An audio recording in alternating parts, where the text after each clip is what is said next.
Aku pergi kencan buta naik motor. Dia menemuiku memakai sandal jepit. 3 hari kemudian, dia datang ke perusahaan. Aku mewawancarainya untuk posisi kepala akuntan berdeham yang membuatku terkejut. Di zaman sekarang, orang sering menilai satu sama lain dari penampilan luar yang gemerlap. Bisakah cinta sejati tumbuh dari penampilan yang paling menyedihkan dan berantakan? Kisah hari ini akan membawa kita ke sebuah kencan buta yang sangat ironis. Seorang direktur yang memiliki jaringan supermarket elektronik besar, sengaja berpakaian berantakan dan berpura-pura menjadi seorang kurir pengantar barang agar ditolak. Tak disangka, pihak lawannya juga tidak kalah niat dengan mengenakan setelan daster bunga pukul 10 dan sandal jepit kuning mencolok ke tempat pertemuan untuk mengacaukan suasana. Pertemuan 2 orang yang ingin merusak kencan buta ini justru membuka sebuah takdir yang tak terduga dan penuh kejutan, melarikan diri dari medan bisnis. Mari kita simak bersama.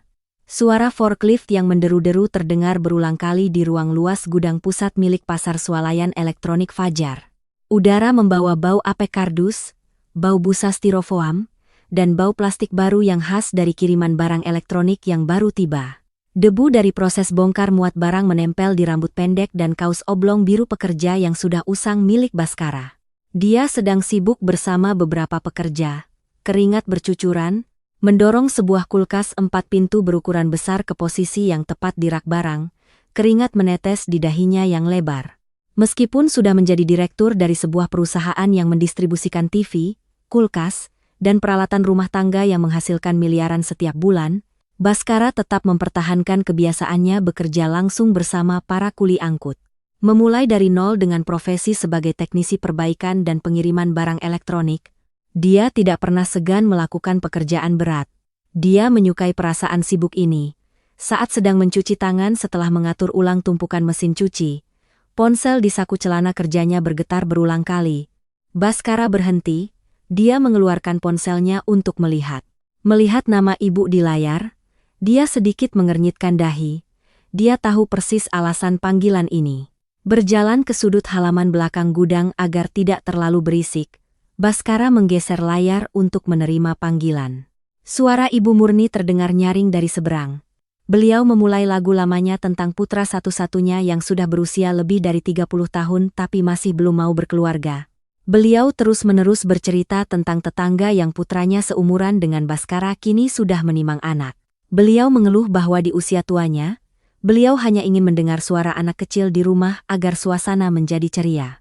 Baskara mencoba menjelaskan bahwa supermarket sedang dalam tahap ekspansi membuka cabang baru di provinsi tetangga.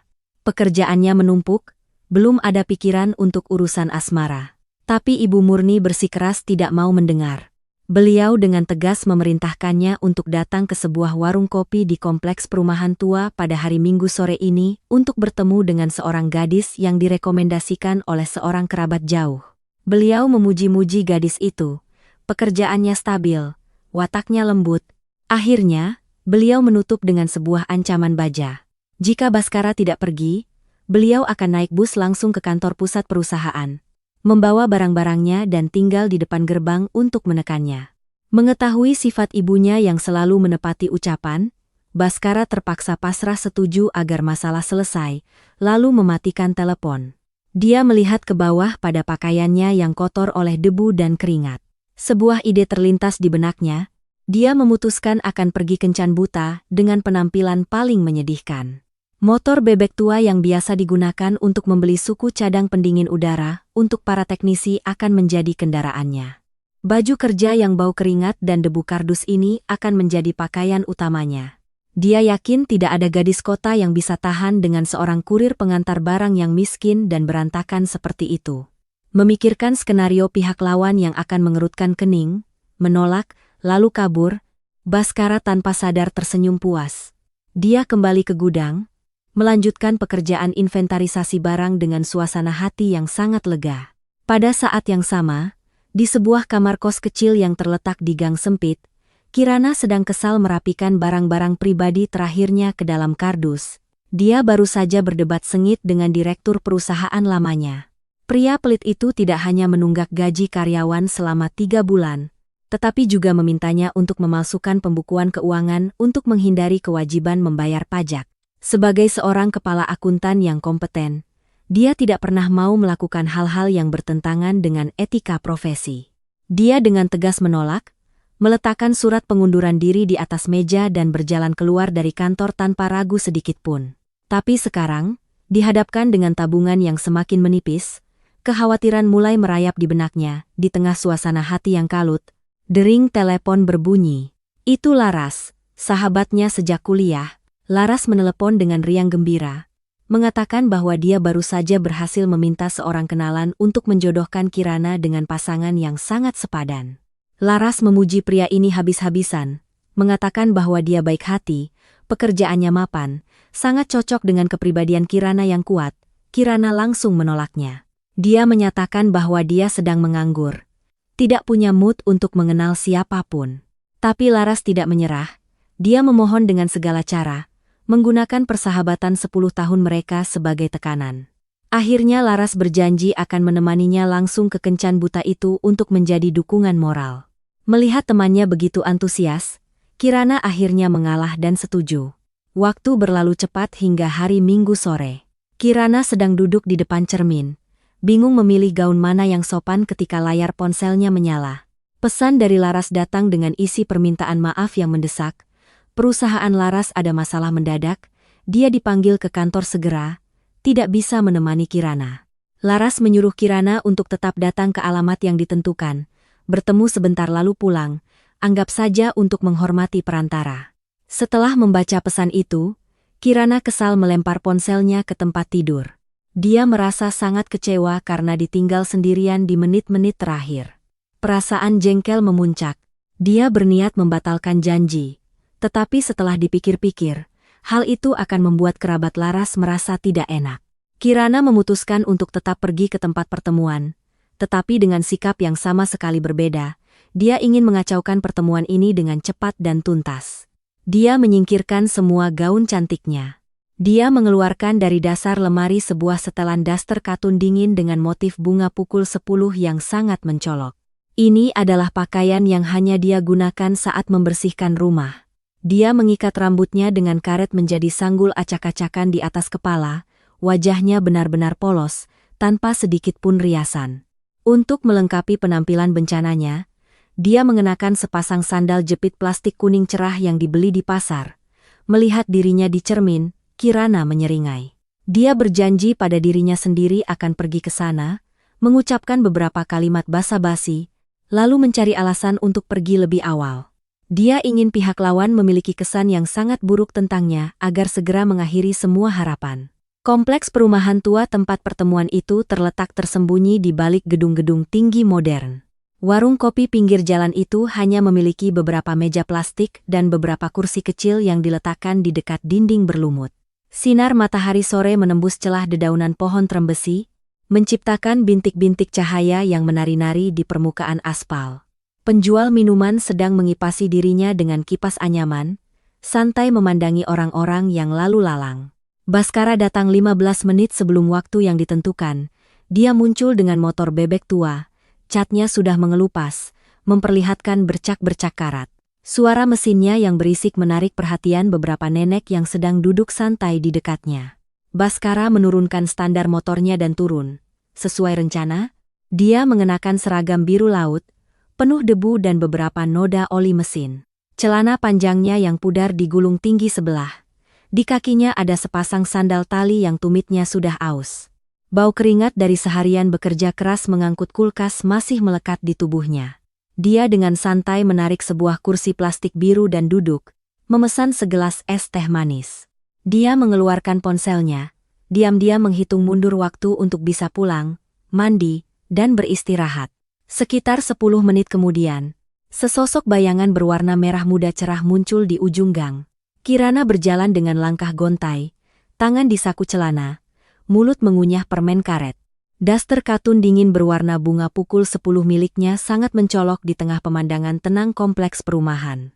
Sandal jepit kuningnya terseret di jalan, menciptakan suara seret-seret, rambutnya yang disanggul berantakan dan wajah pucat tanpa riasan, membuatnya tampak seperti seorang ibu rumah tangga yang sedang kesal mencari anaknya yang bermain. Kirana mengedarkan pandangannya ke seluruh warung kecil itu. Dia mencari sosok pria berpenampilan rapi dengan kemeja dimasukkan, seperti yang digambarkan sahabatnya. Tetapi pandangannya justru tertumbuk pada seorang pemuda, berpenampilan sangat berantakan, yang duduk di sudut dinding. Baskara mengangkat kepalanya, mata mereka bertemu, waktu seolah berhenti selama beberapa detik. Baskara melongo melihat pakaian klasik Kirana. Dia berusaha menahan tawa melihat perpaduan warna merah muda Fanta dan kuning cerah dari sandal itu. Sementara itu, Kirana juga tertegun menilai kemeja yang penuh debu dan motor berdeham butut yang terparkir di sebelah Baskara. Otak cerdasnya segera menganalisis situasi. Dia menyadari kebetulan yang aneh ini. Jelas pria ini juga tidak ingin ikut kencan buta ini. Dia sengaja berpakaian menyedihkan agar pihak lawan menolaknya. Perasaan geli muncul di hati Kirana. Dia sama sekali tidak merasa marah karena tidak dihargai. Sebaliknya, dia merasa lega karena tidak harus berakting menjadi wanita sopan dan lembut. Kirana mendekati meja Baskara. Dia menarik kursi plastik di seberangnya dan duduk dengan seenaknya tanpa menjaga sikap. Baskara berdeham pelan, mencoba menahan senyum yang sudah berdeham siap di bibirnya. Dia angkat bicara untuk memecah keheningan. Apakah kamu orang yang direkomendasikan oleh kakaknya Laras? Baskara bertanya dengan suara jelas. Kirana mengangguk mengiyakan. Dia dengan jujur mengatakan bahwa dia ditinggal oleh sahabatnya di saat-saat terakhir sehingga terpaksa datang sendirian untuk menepati janji. Baskara juga tanpa ragu mengakui bahwa dia dipaksa dan diancam oleh ibunya sehingga harus hadir di sini. Mendengar pengakuan jujur dari pihak lawan, keduanya tidak bisa menahan diri lagi. Mereka serempak tertawa. Tawa renyah mereka bergema, sepenuhnya menghilangkan suasana canggung di awal. Tidak ada lagi topeng kesopanan palsu, tidak ada lagi sapaan basa-basi. Dua orang asing yang datang dengan dua penyamaran paling aneh justru menemukan kesamaan yang tak terduga pada pertemuan pertama mereka. Suasana antara Baskara dan Kirana menjadi luar biasa nyaman. Mereka tidak lagi memandang satu sama lain sebagai objek kencan buta yang perlu diinterogasi dan dinilai. Mereka lebih seperti dua teman lama yang kebetulan bertemu di tengah kota yang sibuk. Pemilik warung keluar membawa lap meja. Baskara dengan lantang memesan 2 es kopi susu dan sepiring kuaci. Kirana mengangguk setuju dengan menu sederhana ini. Dia menopang dagu, mengamati pria di seberangnya dengan tatapan penasaran. Berbeda dengan penampilannya yang berantakan, Baskara memiliki tatapan yang sangat tegas dan cemerlang. Cara bicaranya, meskipun sederhana, menyiratkan kecerdasan dan pengalaman hidup. Ketika minuman dingin disajikan, percakapan mereka mulai mengalir secara alami. Baskara menanyakan tentang pekerjaan Kirana, tanpa perlu menjaga gengsi atau menciptakan citra angkuh. Kirana menghela napas panjang, menceritakan masa-masa buruknya di perusahaan lama. Dia menceritakan secara rinci bagaimana direkturnya menindas karyawan. Dia bercerita tentang bulan-bulan yang melelahkan menunggu gaji untuk membayar sewa kos. Dia bahkan menggambarkan adegan saat dia meletakkan surat pengunduran diri tepat di depan bosnya yang buruk itu dengan nada penuh kebanggaan. Baskara mendengarkan dengan saksama. Dia mengangguk-angguk bersimpati dengan kekesalan gadis kecil namun penuh prinsip ini. Gilirannya, Baskara mengaku bahwa dirinya hanyalah seorang teknisi pengantar dan pemasang AC yang bekerja untuk sebuah supermarket elektronik di pinggiran kota. Dia bercerita tentang hari-hari musim panas yang terik di mana dia harus memanjat atap seng yang panas untuk memasang unit luar AC. Dia bercerita tentang saat-saat harus menggotong TV besar menaiki beberapa lantai apartemen tanpa lift. Dia menggambarkan kerasnya pekerjaan buruh kasar. Makan siang hanya nasi warteg yang dimakan terburu-buru di pinggir jalan. Cerita-cerita Baskara disampaikan dengan nada santai dan lucu, membuat Kirana beberapa kali tertawa terbahak-bahak. Dia sama sekali tidak meremehkan profesinya yang kotor. Sebaliknya, dia merasakan simpati yang mendalam. Dia mengerti bahwa untuk mendapatkan uang dengan cara yang halal, setiap orang harus melalui kepahitan dan kerja keras. Di sela-sela suara gigitan kuaci, mereka melanjutkan topik tentang para ibu yang suka khawatir. Baskara dengan wajah masam menceritakan lagu tentang menikah yang selalu diulang-ulang ibunya setiap malam. Kirana juga ikut mengeluh tentang bagaimana dirinya selalu diintai oleh kerabat, didesak untuk menikah setiap kali ada acara keluarga atau hari raya. Mereka berlomba-lomba menceritakan prestasi mereka dalam menghindari kencan buta yang tidak berguna. Kejujuran dan kesederhanaan tanpa sedikit pun pamer membuat keduanya merasa pihak lawan sangat menarik. Dalam masyarakat di mana orang sering berusaha memoles diri pada pertemuan pertama, keterus-terangan dan kejujuran mereka justru menjadi daya tarik khusus. 2 gelas es kopi susu sudah habis, piring kuaci juga hanya menyisakan tumpukan kulit. Langit sore mulai gelap, lampu-lampu jalan mulai menyala. Percakapan yang tadinya terasa seperti kewajiban justru berlangsung selama 2 jam dalam suasana ceria dan saling pengertian.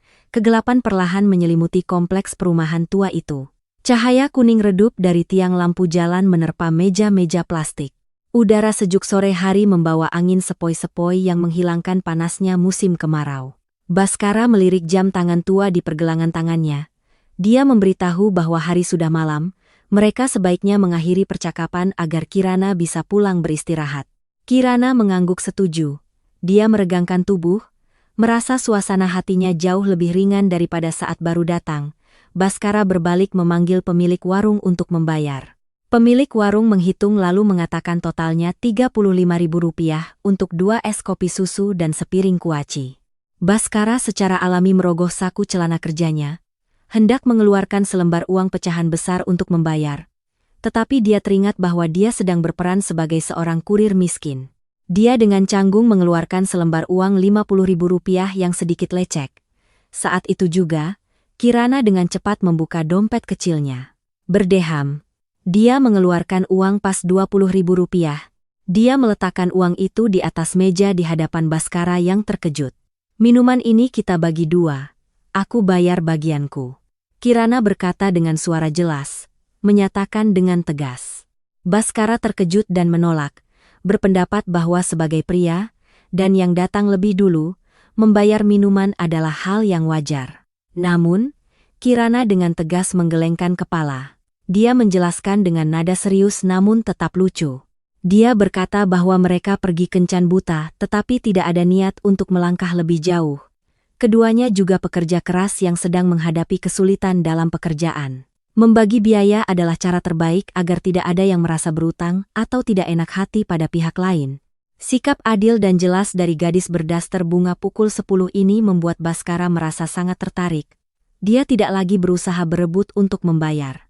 Dia menyimpan kembali uangnya dan membiarkan Kirana membayar bagiannya kepada pemilik warung. Setelah selesai membayar, keduanya bangkit dan mengambil kendaraan mereka untuk pulang. Kirana dengan santai mengenakan sandal jepit kuningnya. Baskara juga menyalakan mesin motor bututnya yang berbunyi berisik. Mereka berdiri di ujung gang, tersenyum dan mengucapkan selamat tinggal. Tak seorang pun dari mereka yang meminta nomor telepon atau informasi kontak pihak lain. Keduanya yakin bahwa ini hanyalah sebuah kebetulan yang menarik dalam hidup mereka. Mereka telah berhasil menjalankan tugas untuk mengelak dari orang tua dan sahabat. Sekarang mereka bisa dengan tenang kembali ke kehidupan sehari-hari, tidak lagi terbebani oleh kencan buta ini. Baskara mengendarai motornya, bergabung dengan keramaian lalu lintas. Angin menerbangkan rambutnya yang penuh debu, hatinya merasakan kebahagiaan kecil yang sulit dijelaskan. Gadis aneh itu telah meninggalkan kesan yang cukup mendalam baginya. Sementara Kirana, dia berjalan santai di trotoar, menikmati udara malam yang sejuk, semua kekesalan karena ditinggal sahabatnya atau kekhawatiran tentang pekerjaan benar-benar hilang. Dia berjanji pada dirinya sendiri bahwa besok dia akan mulai mencari peluang baru, lingkungan kerja yang lebih profesional dan sepadan dengan kemampuannya. Pertemuan aneh itu berakhir, meninggalkan kenangan indah di hati keduanya tentang sebuah ketulusan yang langka di tengah hiruk-pikuk kehidupan. 3 hari setelah kencan buta yang aneh, Kirana mulai kembali ke hiruk-pikuk kehidupan seorang pencari kerja. Dia menghabiskan seluruh waktu paginya untuk menjelajahi situs-situs lowongan kerja. Dengan pengalaman bertahun-tahun dalam bidang pembukuan dan kompetensi profesional yang kuat, dia tidak terburu-buru menerima tawaran kerja yang kurang menarik. Dia ingin mencari lingkungan yang cukup besar, dengan banyak tantangan untuk membuktikan dirinya. Saat sedang membaca berita online, mata Kirana berhenti pada sebuah pengumuman lowongan kerja yang sangat menonjol. Pasar swalayan elektronik Fajar, sebuah pusat distribusi dan retail elektronik dan pendingin udara berskala besar di pinggiran kota, sedang membutuhkan segera posisi kepala akuntan, merangkap tugas meninjau dan menstandarisasi seluruh proses operasional gudang pusat. Pengumuman tersebut mencantumkan gaji yang sangat besar, jauh di atas rata-rata pasar. Namun, disertai dengan persyaratan yang sangat ketat mengenai pengalaman manajerial, kemampuan menahan tekanan tinggi, dan terutama keterampilan menangani sistem pembukuan barang bernilai besar yang sedang berantakan. Membaca setiap baris persyaratan dengan saksama, Kirana sama sekali tidak merasa takut, sebaliknya, sifatnya yang suka menaklukkan tantangan bangkit. Dia mengerti bahwa sebuah bisnis yang menjual barang mahal, bersedia membayar gaji tinggi untuk menyelesaikan kekacauan pembukuan, pastilah tempat yang menghargai orang-orang yang benar-benar kompeten. Tanpa menunda semenit pun, Kirana segera membuka laptopnya, mengedit kembali profil kemampuannya agar lebih mengesankan dan mengirimkannya. Sore itu juga, dia menerima telepon undangan wawancara pada pagi hari berikutnya. Pagi-pagi sekali, Kirana berdiri di depan cermin, memilih pakaian dengan sangat teliti. Berbeda sekali dengan citra gadis cuek dalam daster bunga pukul 10 beberapa hari sebelumnya. Hari ini dia mengenakan citra, seorang karyawati kantor, yang profesional dan cerdas. Dia memilih kemeja sutra putih bersih dipadukan dengan celana panjang hitam yang rapi. Rambut panjangnya disanggul rapi di belakang leher. Dia merias wajahnya dengan ringan untuk menutupi kelelahan, menonjolkan matanya yang cerah dan kepercayaan diri di wajah Kirana. Mengenakan sepatu hak tinggi 5 cm, membawa tas kulit berisi semua dokumen yang diperlukan, dia melangkah keluar rumah dengan percaya diri. Naik bus menuju pinggiran kota, Kirana membutuhkan waktu lebih dari 1 jam untuk menemukan alamat perusahaan. Berdiri di depan gedung operasional megah dengan plang besar bertuliskan Pasar Swalayan Elektronik Fajar, Kirana tidak bisa tidak terkejut melihat skala tempat ini. Area seluas ribuan meter persegi, di depan adalah area pameran produk yang megah, di belakang adalah area gudang yang kokoh. Truk-truk yang mengangkut mesin cuci, kulkas, keluar masuk dengan sibuk, suasana kerja sangat mendesak dan ramai. Kirana melewati pos keamanan, mengikuti petunjuk, dan masuk ke lobi resepsionis. Dia menjelaskan tujuannya untuk wawancara kepada staf administrasi. Staf itu tersenyum sopan, memeriksa kembali daftar janji temu, lalu mempersilakan Kirana mengikutinya ke lantai 2. Berdeham, suasana di area kantor sangat modern dan profesional. Di sepanjang koridor, poster-poster iklan TV layar datar kelas atas digantung dengan megah. Kirana menarik napas dalam-dalam, mengatur ritme pernapasannya. Dia sedang melangkah pertama kali ke lingkungan yang sama sekali baru. Tempat di mana dia tidak tahu bahwa di balik pintu ruang direktur itu, sebuah kejutan besar menantinya, sebuah pertemuan takdir yang akan mengubah total arah hidupnya. Kirana berjalan mengikuti staf administrasi di sepanjang koridor berlantai keramik mengkilap. Ruangan itu tenang, tercium aroma pengharum ruangan yang lembut. Keanggunan dan kelas tempat ini benar-benar berbeda dari perusahaan-perusahaan dagang kecil tempatnya pernah bekerja. Kirana merasakan tekanan profesionalisme, tetapi pada saat yang sama juga merasakan semangat yang memacu antusiasmenya. Staf itu berhenti di depan sebuah pintu kaca tebal dengan plang direktur. Dia mengetuk 2 kali lalu mendorong pintu dan masuk lebih dulu. "Direktur, ada kandidat kepala akuntan yang datang untuk wawancara. Silakan masuk." Sebuah suara pria yang dalam terdengar dari belakang tumpukan dokumen laporan penjualan yang berantakan di atas meja kerja besar. Kirana menarik napas dalam-dalam. Dia memperbaiki posturnya, melangkah dengan langkah paling percaya diri dan profesional ke dalam ruangan. Ruang direktur ditata dengan megah dengan perabotan modern. Di belakang meja kerja besar terdapat dinding kaca transparan, yang memungkinkan pemandangan menyeluruh ke area bongkar muat dan parkir truk di bawah. Pria itu sedang membungkuk di atas meja. Tangannya memegang pulpen merah yang melingkari daftar pengeluaran barang. Dia mengenakan kemeja biru muda, lengan bajunya digulung hingga siku, memperlihatkan lengan yang kekar. Rambutnya dipotong pendek rapi, sama sekali tidak lagi berantakan dan penuh debu kardus seperti teknisi pengantar barang di warung kopi tempo hari. "Selamat pagi, saya Kirana. Datang untuk melamar posisi kepala akuntan untuk menangani masalah pembukuan dan manajemen risiko barang." Kirana berkata dengan suara jelas. Dia meletakkan berkas profil kemampuannya di sudut meja. Pria itu mengangkat kepalanya. Pulpen di tangannya berhenti di udara. Mata mereka bertemu, 1 detik, 2 detik. Suasana di ruangan itu seolah membeku. Baskara membuka matanya lebar-lebar. Wajah tajam yang dirias dengan baik, rambut disanggul rapi, pakaian kantor yang rapi dan elegan itu. Dia mencoba menghubungkan citra wanita karir di depannya dengan gadis berdaster bunga pukul 10 yang mencolok, rambut disanggul berantakan, dan sandal jepit kuning cerah di warung kopi beberapa hari yang lalu. Perubahan yang luar biasa hingga sulit dipercaya. Kirana juga berdiri terpaku. Otak perhitungannya yang super canggih tiba-tiba mogok. Pria yang duduk di kursi direktur yang megah itu dengan sikap berwibawa dan tatapan tajam, adalah teknisi pemasang AC yang mengendarai motor butut dengan kemeja penuh debu yang dia ajak patungan bayar minum Rp35.000. Kejadian ini benar-benar di luar imajinasinya. Suara kecil terdengar saat pulpen jatuh dari tangan Baskara, menggelinding di atas meja. Dia menyeringai, senyum setengah yang penuh geli muncul. Daram, dia bersandar di kursi kulitnya, melipat tangan di depan dada, matanya mengamati Kirana dari ujung kepala sampai ujung kaki. Nona bunga pukul 10. Baskara berkata dengan nada menggoda, memecah keheningan. Tidak menyangka bertemu lagi dalam situasi ini, penampilanmu hari ini sangat profesional, aku hampir tidak mengenalimu.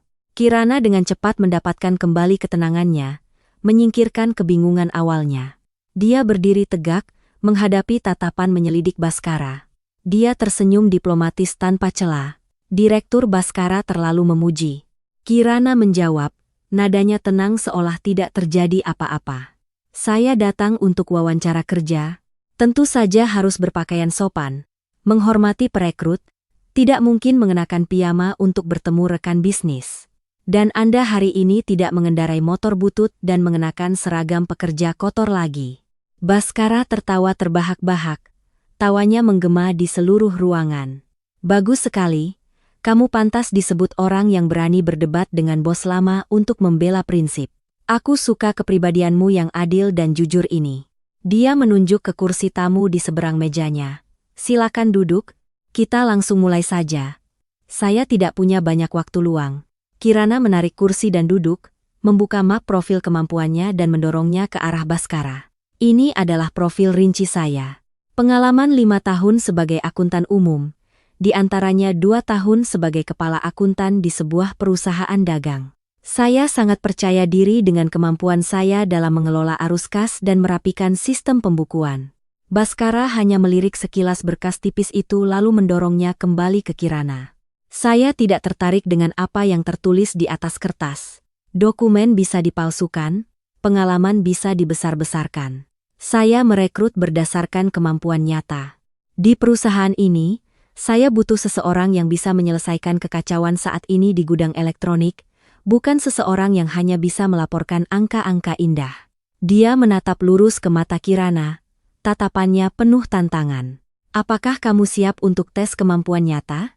Kirana tersenyum percaya diri menyambut tatapan Baskara. Silakan berikan soalnya. Saya tidak datang ke sini untuk basa-basi. Baskara berdiri dan berjalan ke lemari arsip di belakangnya. Dia menarik laci dan melemparkan setumpuk tebal dokumen ke atas meja, kertas-kertas kusut dan catatan yang berantakan. Ini adalah seluruh bukti transaksi penerimaan dan pengeluaran barang gudang bulan lalu yang ditinggalkan oleh akuntan lama. Baskara mengetukkan jarinya ke permukaan kertas yang kumal seperti tumpukan sampah. Kamu punya 30 menit untuk menunjukkan 3 kejanggalan terbesar dalam tumpukan kertas ini dan mengusulkan solusi tercepat. Kirana tanpa ragu segera mengambil tumpukan dokumen itu. Dia membolak-balik setiap halaman dengan cepat. Matanya melesat melewati angka-angka yang melompat-lompat tentang jumlah kulkas, TV, bahan baku pipa tembaga, dan laporan garansi. Otaknya mulai bekerja dengan kecepatan penuh untuk menganalisis dan menghubungkan informasi. Ruangan itu hanya terdengar suara kertas yang dibolak-balik dan desis pelan dari AC. Baskara duduk kembali di kursinya, diam-diam mengamati Kirana. Dia memperhatikan alisnya yang lentik. Sesekali berkerut, bibirnya terkatup rapat penuh konsentrasi. Keseriusan dan profesionalisme yang terpancar dari gadis ini membuatnya merasa sedikit berharap. Sudah ada 4 akuntan sebelumnya yang mengundurkan diri, hanya setelah seminggu masa percobaan karena tidak tahan dengan tekanan dan sifat barang bernilai tinggi serta beragam jenisnya di tempat ini. Tepat 25 menit kemudian, Kirana melipat tumpukan dokumen itu. Dia mendorongnya ke tengah meja. Sudah selesai. Baskara mengerutkan kening karena terkejut. Secepat itu, coba analisis. Kirana mengambil sebuah pensil dari tempat pena di meja. Dia menunjuk pada setumpuk kecil bukti pengeluaran kas. Pertama, kondisi pengambilan uang muka sembarangan oleh tim teknisi pengantar dan pemasangan. Hanya dalam 1 bulan ada 30 bukti pengambilan uang muka tunai mulai dari beberapa ratus ribu hingga beberapa juta rupiah, tetapi sama sekali tidak ada tanda tangan persetujuan dari kepala teknisi atau direktur, hanya ada tanda tangan penerima dari karyawan. Hal ini menyebabkan kas tunai selalu defisit. Saat waktu gajian tiba pembukuan tidak cocok, menyebabkan kerugian besar bagi perusahaan. Baskara mengangguk, matanya bersinar kagum. Tepat sekali, beberapa teknisi pemasangan yang merasa senior dan sudah lama kenal, setiap kali butuh uang langsung meminta uang muka untuk keperluan pribadi. Akuntan lama terlalu penakut, takut menyinggung perasaan jadi terus mengeluarkan uang sembarangan. Apa solusimu? Keluarkan peraturan uang muka gaji yang ketat. Kirana menjawab dengan tegas, setiap orang hanya boleh mengambil uang muka maksimal 30% dari gaji pokok pada tanggal 15 setiap bulan. Setiap formulir pengajuan harus memiliki tanda tangan lengkap dari kepala departemen, manajer gudang, dan persetujuan direktur. Akuntan hanya mengeluarkan uang jika berkas lengkap. Tidak ada pengecualian untuk siapapun. Siapapun yang melanggar disiplin dengan sengaja mengambil uang muka di luar aturan, langsung dipotong dari bonus bulanan. Baskara bertepuk tangan 2 kali, sangat tegas. Saya setujui solusi ini. Poin kedua apa? Kirana membalik selembar bukti pengeluaran bahan baku tambahan. Dia menunjuk pada tulisan tangan yang tidak rapi, penyusutan bahan baku pemasangan seperti pipa tembaga, kabel listrik, braket TV tanpa alasan yang jelas. Dalam sebulan, jumlah bahan baku yang dikeluarkan dari gudang melebihi 30% dari tingkat pemasangan aktual yang tercatat pada faktur penjualan. Akuntan hanya mencatat penyusutan karena kesalahan pemasangan atau kerusakan, tetapi tidak ada berita acara penarikan kembali bahan baku rusak yang dilampirkan. Ini adalah celah yang sangat besar, mudah dimanfaatkan oleh teknisi untuk menyelundupkan barang keluar untuk dijual sebagai barang bekas atau untuk proyek pribadi. Baskara menyipitkan matanya. Ketegasan terlihat jelas di wajahnya. Masalah ini juga sudah saya curigai tapi belum tertangkap basah datkap. Bagaimana cara penangananmu? Terapkan prosedur alokasi bahan baku berdasarkan standar untuk setiap jenis mesin. Kirana mengusulkan dengan jelas. Saat mengeluarkan barang dari gudang untuk pemasangan, teknisi hanya boleh menerima jumlah yang sesuai dengan peraturan. Jika ada tambahan meter pipa tembaga atau kabel listrik, wajib ada tanda tangan konfirmasi dari pelanggan pada berita acara serah terima. Bahan baku sisa atau rusak yang dikembalikan ke gudang harus ditandatangani oleh kepala gudang. Akhir pekan dilakukan pencocokan antara bukti pengeluaran dengan berita acara serah terima. Cukup dengan memperketat tahap ini, semua kecurangan akan terungkap. Baskara mengangguk setuju. Kamu bicara berdasarkan bukti. Poin terakhir, Kirana mengeluarkan selembar kertas utang piutang. Utang pemasok berantakan. Perusahaan menunggak pembayaran kepada salah satu pemasok Aceh hingga 500 juta rupiah dan sudah lewat jatuh tempo 20 hari. Sementara arus kas masuk dari pelanggan Kamelan cukup untuk membayar. Keterlambatan ini tidak hanya mempengaruhi reputasi perusahaan, tetapi juga membuat distributor memotong persentase diskon pada pengiriman berikutnya. Perlu dibuat tabel pemantauan utang piutang yang rinci. Laporan perkiraan arus kas mingguan untuk memiliki rencana pembayaran yang wajar. Jaga kepercayaan dalam berbisnis. Baskara bersandar sepenuhnya di kursinya. Dia menghela napas panjang. Dia menatap Kirana dengan pandangan yang sama sekali berbeda. Tidak lagi ada ejekan atau penyelidikan melainkan kekaguman yang tulus.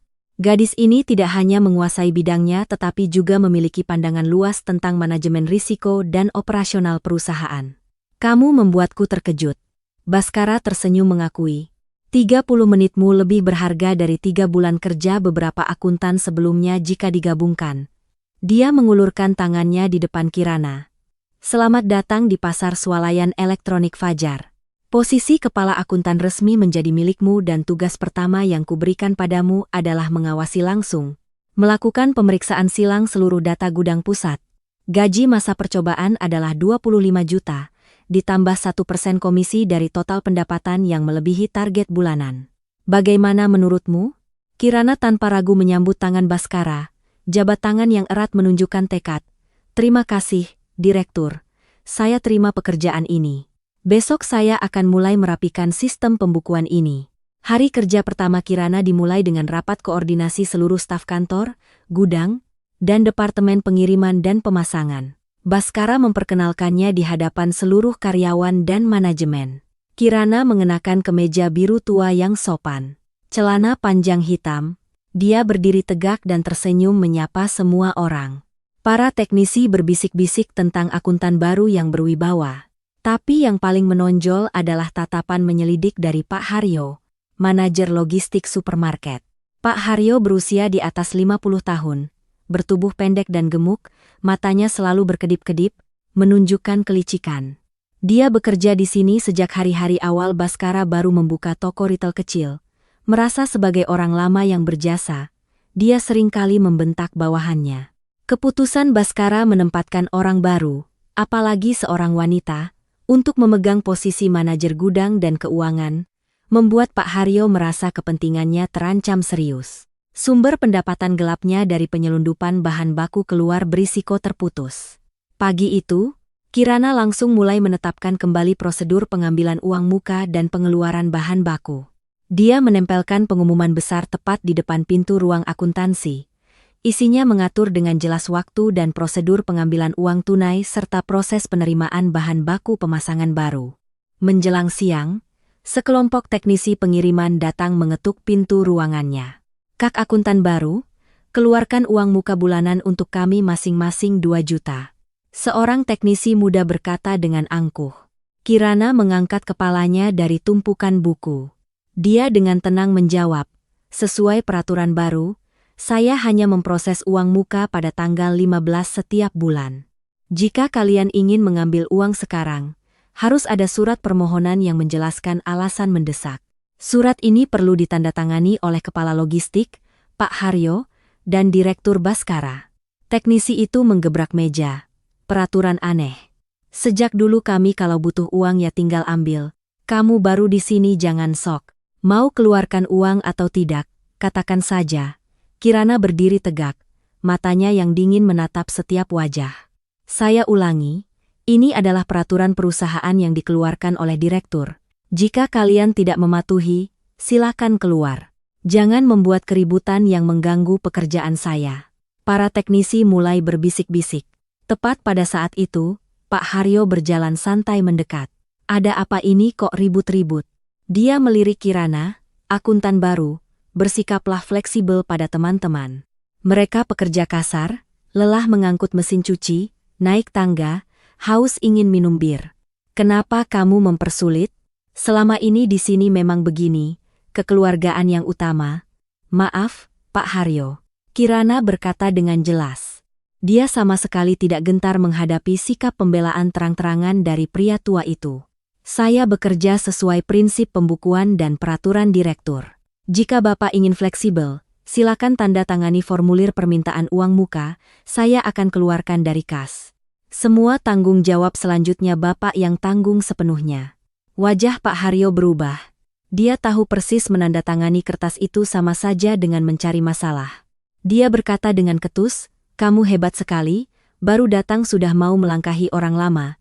Kita lihat saja berapa lama kamu bisa bertahan. Dia melambaikan tangan menyuruh para teknisi bubar. Sejak hari itu, Pak Haryo memulai kampanye mempersulit Kirana.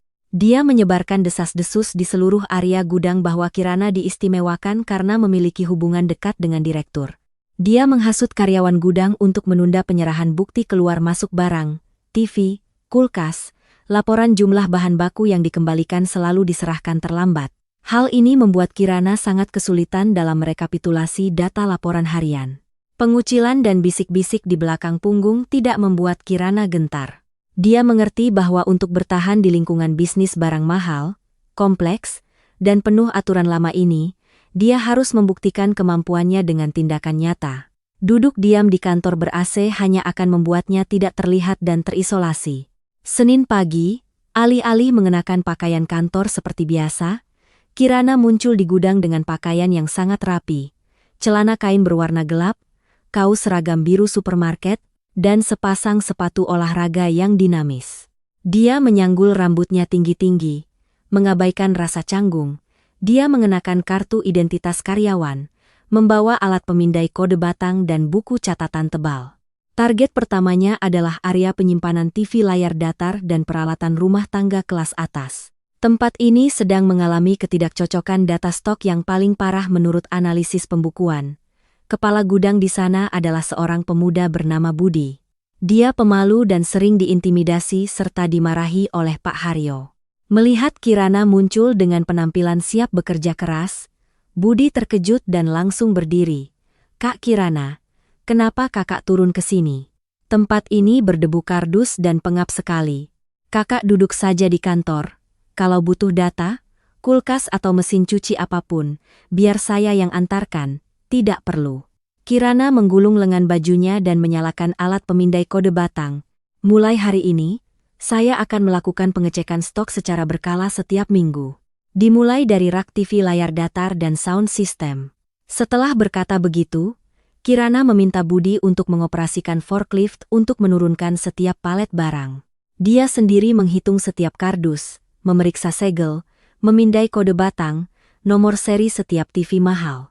Dia mencocokkannya dengan teliti dengan data stok di perangkat lunak manajemen. Budi buru-buru berlari mengikuti dan membantu mencatat. Kemunculan kepala akuntan di gudang membuat para karyawan pengiriman yang sedang beristirahat terkejut. Pak Haryo yang sedang minum teh di sudut lobi, melihat pemandangan itu dan mengerutkan kening dengan kesal. Dia berjalan perlahan mendekat, suaranya penuh sindiran. "Wah, manajer gudang pusat yang terhormat sampai harus turun tangan menghitung setiap kardus TV begini. Terlalu banyak waktu luang. Atau kamu tidak percaya dengan kejujuran teman-teman di gudang?" Kirana berdiri tegak. Dia menatap lurus ke arah Pak Haryo. Tatapannya tenang namun tegas. "Pak Haryo, prosedur pengecekan berkala adalah prinsip dasar manajemen aset bernilai tinggi. Saya turun ke sini bukan karena tidak percaya siapapun, tetapi untuk memahami situasi sebenarnya, membantu teman-teman menata barang lebih ilmiah. Angka di buku harus cocok dengan jumlah mesin di gudang agar supermarket bisa beroperasi dengan lancar." Selama seminggu penuh, Kirana dengan gigih bertahan di gudang. Dia tidak takut lelah menyelinap di antara rak-rak tinggi untuk memeriksa jumlah AC dan kulkas. Dia dengan teliti mencocokkan setiap spesifikasi teknis. Dia juga menemukan bahwa penataan barang yang berantakan membuat proses pengeluaran barang memakan banyak waktu. Dia segera mengusulkan kepada Baskara untuk mengubah tata letak gudang, membaginya berdasarkan merek. Hal ini membantu menghemat waktu pengambilan barang dan mengurangi risiko kerusakan.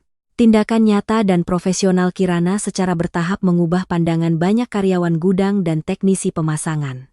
Mereka menyadari bahwa wanita ini tidak hanya bisa menyuruh, tetapi benar-benar memahami pekerjaan. Dia rajin turun tangan dan bekerja demi kelancaran seluruh sistem. Sikap tidak kooperatif di awal perlahan menghilang, digantikan oleh rasa hormat dan penyerahan bukti transaksi yang lebih tepat waktu. Ketegasan dan kecerdasan Kirana membuat Pak Haryo merasa terpojok. Sumber pendapatan tidak sahnya dari mengurangi bahan baku pipa tembaga dan melebih-lebihkan jumlah barang rusak telah terputus total.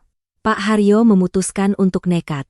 Dia ingin mendapatkan sejumlah besar uang untuk membayar utang judinya sekaligus menyingkirkan Kirana dari perusahaan untuk balas dendam.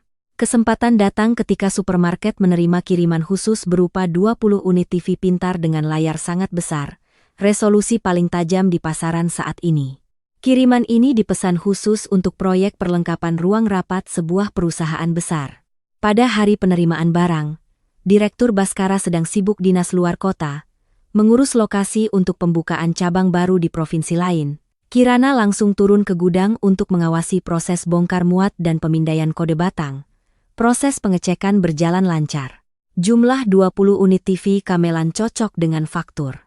Kirana dengan hati-hati menyimpan data ke dalam perangkat lunak manajemen, menandatangani bukti pengiriman dari pemasok. Setelah itu, dia menyerahkan kepada kepala gudang Budi untuk menata kiriman tersebut di area keamanan tinggi dan mengunci gudang dengan kuat. Namun, memanfaatkan waktu senja, ketika hampir semua orang sudah pulang, Pak Haryo beraksi. Dengan kunci duplikat di tangannya, dia diam-diam membuka area keamanan. Dia bersekongkol dengan seorang pedagang barang elektronik dari luar. Dia mengarahkan sebuah truk kecil untuk mundur mendekati pintu darurat di belakang gudang. Pak Haryo tidak berani langsung mengeluarkan barang. Dia bersama komplotannya diam-diam memindahkan 5 TV paling mahal ke bawah, disembunyikan di gudang penyimpanan bahan material yang penuh kardus-kardus tua di belakang gudang. Menunggu beberapa hari hingga situasi aman, baru dia akan memanggil truk untuk mengangkutnya pergi. Untuk menutupi jejaknya, Pak Haryo menggunakan trik licik. Dia menyelinap ke ruang kerja Budi. Dia menggunakan akun Budi di komputer yang belum sempat logout.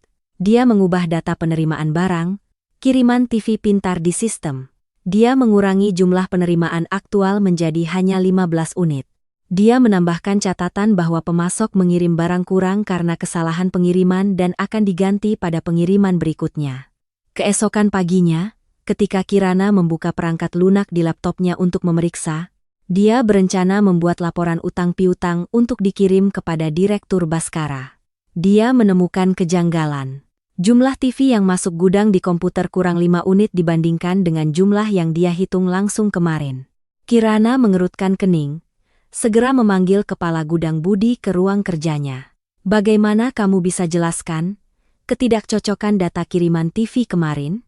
Kenapa di sistem kurang 5 unit dibandingkan dengan berita acara serah terima yang sudah saya tanda tangani? Budi melihat ke layar komputer. Wajahnya pucat pasi karena ketakutan. Kak Kirana, saya tidak tahu. Jelas kemarin saya input 20 unit seperti yang kakak perintahkan. Saya tidak mengubah apapun. Kemarin waktu pulang saya terburu-buru jadi lupa mematikan komputer. Kepanikan Budi membuat Kirana percaya dia tidak berbohong. Hal ini pasti disengaja oleh seseorang untuk mencari keuntungan. Nilai 5 TV kelas atas adalah angka yang sangat besar. Jika tanggung jawab tidak diperjelas, kesalahan akan dilimpahkan padanya dan Budi. Tepat pada saat itu, Pak Haryo mendorong pintu masuk. Senyum puas terlihat jelas di wajahnya. Dia berkata dengan suara keras, sengaja agar orang-orang di luar koridor juga mendengarnya. Manajemen gudang macam apa ini? Menerima barang bernilai besar tapi datanya salah parah begini. 5 TV mahal itu hilang kemana? Atau jangan-jangan kamu bersekongkol dengan pemasok memalsukan bukti transaksi untuk keuntungan pribadi dan menjualnya keluar? Kalau hal ini sampai ke telinga Direktur Baskara, kamu tidak hanya akan dipecat, tapi juga harus ganti rugi besar-besaran. Kirana mengepalkan tangannya, menahan amarah. Dia menatap lurus ke mata Pak Haryo dengan tatapan dingin. Pak Haryo, sebelum diselidiki dengan jelas, tolong jangan gegabah menyimpulkan. Saya yang menghitung langsung kiriman barang itu. Tanda tangan konfirmasi 20 kardus barang masih tersimpan di dokumen asli. Perubahan data di komputer setelah jam kerja. Saya pasti akan menjelaskannya. Pelakunya harus bertanggung jawab di hadapan hukum. Dia berbalik ke arah Budi. Suaranya tegas. Budi, ikut saya ke gudang. Kita hitung ulang kiriman TV itu sekarang juga. Kita harus memastikan apakah barang itu hanya kurang di buku atau benar-benar sudah lenyap dari gudang. Kejadian ini, Kirana bertekad untuk mengungkap kebenarannya. Malam sudah larut, kegelapan menyelimuti seluruh area pasar swalayan elektronik Fajar. Suara bising kendaraan di siang hari telah berganti dengan keheningan. Di ruang akuntansi, lampu neon masih menyala terang. Kirana duduk membungkuk di depan layar komputer. Matanya merah karena terus-menerus menatap rekaman dari sistem kamera keamanan gedung. Dia bertekad harus menemukan celah dalam kasus pencurian 5 TV mahal itu. Dengan intuisi seorang akuntan berpengalaman, dia yakin Pak Haryo adalah dalangnya. Tapi untuk membongkarnya, dia butuh bukti yang kuat, bukan hanya dugaan. Baskara baru saja kembali dari perjalanan dinasnya. Dia berencana mampir ke gudang pusat untuk memeriksa sistem alarm kebakaran sebelum pulang beristirahat. Begitu melewati pos keamanan, Dia terkejut melihat cahaya dari ruang akuntansi menyinari jendela. Dia sedikit mengerutkan kening, melangkah cepat menaiki tangga ke lantai 2. Pintu ruangan sedikit terbuka. Kirana sedang duduk di kursi, tangannya memegang cangkir berisi air yang sudah dingin. Wajahnya sangat tegang. Dia terus-menerus memutar ulang rekaman yang gambarnya terganggu di area parkir belakang gudang. Baskara tidak langsung memanggilnya. Dia berdiri bersandar di kusen pintu, diam-diam mengamati gadis kecil namun penuh semangat ini. Kemejanya kusut di bagian bahu, rambutnya yang diikat seadanya memiliki beberapa helai yang jatuh di pipinya yang pucat. Dedikasi Kirana membuat hati Baskara dipenuhi kekaguman yang mendalam. Dia berdeham pelan untuk memberi isyarat kehadirannya. Sudah jam 2 pagi. Apakah kepala akuntan berniat pindah dan tinggal di supermarket? Kirana terkejut dan berbalik, melihat Baskara berdiri di sana. Dia buru-buru berdiri, merapikan bajunya, kelelahan terlihat jelas di wajahnya, tetapi matanya masih menyala-nyala dengan api tekad. Direktur baru pulang. Saya sedang mencoba mencari rekaman saat orang membawa TV keluar. Pelakunya sangat licik. Dia menggunakan tongkat untuk menggeser arah kamera di pintu belakang, menciptakan area gelap antara jam 6 sore hingga 8 malam kemarin. Baskara masuk ke ruangan. Dia menarik sebuah kursi plastik dan duduk di hadapan Kirana. Dia menatap lurus ke layar komputer, nada suaranya tenang namun tajam. Saya sudah mendengar laporan awal situasinya. Kamu tidak perlu menanggung semuanya sendirian di tengah malam begini. Kesehatan itu yang utama. Kalau kamu sakit, siapa yang akan bantu saya mengelola aset di bawah sana? Kirana menggigit bibirnya. Matanya yang tegas menatap lurus ke arah orang di depannya. Saya tidak bisa istirahat sebelum pekerjaan ini selesai. Pak Haryo menyebarkan berita kemana-mana bahwa saya memalsukan bukti transaksi untuk korupsi. Barang itu nilainya ratusan juta rupiah. Jika tidak ditemukan bukti, saya tidak hanya akan mendapat nama buruk tapi juga berisiko harus membayar ganti rugi kontrak. Saya yakin, ada truk kecil yang mundur ke pintu belakang untuk mengangkut barang. Baskara mengangguk setuju dengan argumen Kirana. Dia berdiri dan meregangkan tubuh. Dia menunjuk ke arah dapur kecil untuk staf kantor. Kamu duduk diam di situ, perut lapar otak tidak bisa bekerja jernih. Tunggu saya 10 menit. Setelah berkata begitu, Baskara melepas jasnya dan menyampirkannya di sandaran kursi. Dia menggulung lengan kemejanya dan berjalan keluar ruangan. Kirana menatap bingung punggung tegap pria itu. 10 menit kemudian, Baskara kembali dengan sebuah nampan makanan di tangannya. Aroma harum daun bawang, kuah kaldu yang gurih, dan rasa khas mie instan mengepul, mengusir dinginnya malam. Dia meletakkan sebuah mangkuk porselen besar di depan Kirana. Di dalamnya ada mie kuning, beberapa irisan tomat merah, dan yang istimewa adalah 2 telur rebus setengah matang yang sangat indah. Makanlah. Baskara mendorong sepasang sumpit ke arahnya. Ini hidangan khas shift malam para teknisi elektronik. Isi perutmu dulu, urusan menangkap pencuri biar saya yang urus. Kirana melihat mangkuk mie panas itu, rasa lelah yang terpendam seharian tiba-tiba berkurang. Dia tidak menyangka seorang pria yang mengelola jaringan supermarket besar memiliki perhatian yang begitu lembut dan teliti, sangat berlawanan dengan citra kaku yang biasa terlihat. Dia mengangkat mangkuk mie dan menyeruput kuahnya. Rasa manis telur berpadu dengan gurihnya bumbu membuat perutnya terasa hangat.